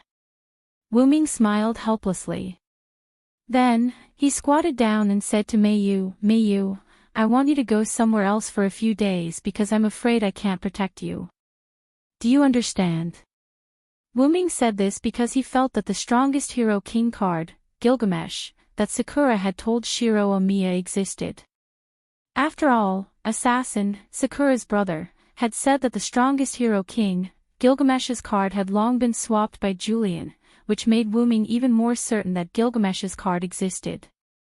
"But, isn't Brother Wuming the strongest hero spirit?" Mayu asked. Because Mayu had asked Wuming about his past, Wuming casually said that he could be considered one of the strongest hero spirits. After all, Wuming was not dead, and his original form was the origin dragon. The current hero spirit body was just a body made of magic power by signing an equal contract with the suppression power. Strictly speaking, Wuming's origin dragon was of a higher level than hero spirits. Just like the gods and the ruler of gods, there was a strict hierarchy that could not be changed. After all, Wuming was the origin dragon that was born from the great origin of all worlds. In response to Mayu's question, Wuming was a little helpless and said, "That's true, but I'm not in my original form now. Besides, if the other party really has Gilgamesh's card, it's quite disadvantageous for me." Wuming was right. Apart from weapons that contained human principles that could pose a threat to Wuming, divine weapons could also cause harm to Wuming. Who told him to have a divine skill? Divinity B. Rumor has it that the first-generation direct descendant of Tiamat has top-notch divinity. Due to the inaccuracy of the rumors, it was downgraded to B. Because of Wuming's power and mystery, it ended up being a deity related to Tiamat. Although Wuming and Gilgamesh had a good relationship and should be very close, Wuming dared not confirm how the Gilgamesh of this world felt about him. After all, the king Gilgamesh taught by Wuming was a woman. The most important thing was that if it was really Gilgamesh, there must be countless treasures, that is, countless noble phantoms. After all, that was the privilege of the ancient king. Among them, there was no lack of noble phantoms. The most important thing was that Gilgamesh must have Enkidu. Wuming, who used Enkidu, knew how powerful Enkidu was. It was a real divine weapon. For enemies without divinity, Enkidu was just a particularly strong chain, but for enemies with divinity, as long as the target's divinity was higher, Enkidu's binding ability would be higher. And as long as it was an enemy with divinity, once entangled by Enkidu, it would be impossible to get rid of it. At the moment of entanglement, Enkidu would enhance the binding power according to the divinity in the target's body. That was not just the binding of the chain, but also the binding of power, speed, magic, mobility, and so on. And right now, the real Heavenlock, Enkidu, was sleeping together with Wuming's main body in the origin of the shaped moon world. There were also Satya and Sebastian, both of them were also sleeping inside the staff of Wuming. Wuming believed that when Wuming came out of the root, both of them would have unprecedented changes.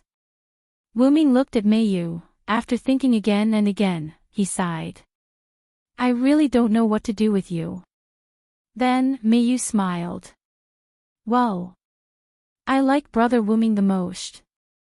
Mayu hugged Wuming's neck with both hands and said happily. Although Mayu's voice was very low, the mood contained in it was quite loud. Well, since you are relieved, then let me go. What do you want to eat? I'll make it. Wuming patted Mayu's little head and said with a smile. Omelette rice. Mayu whispered.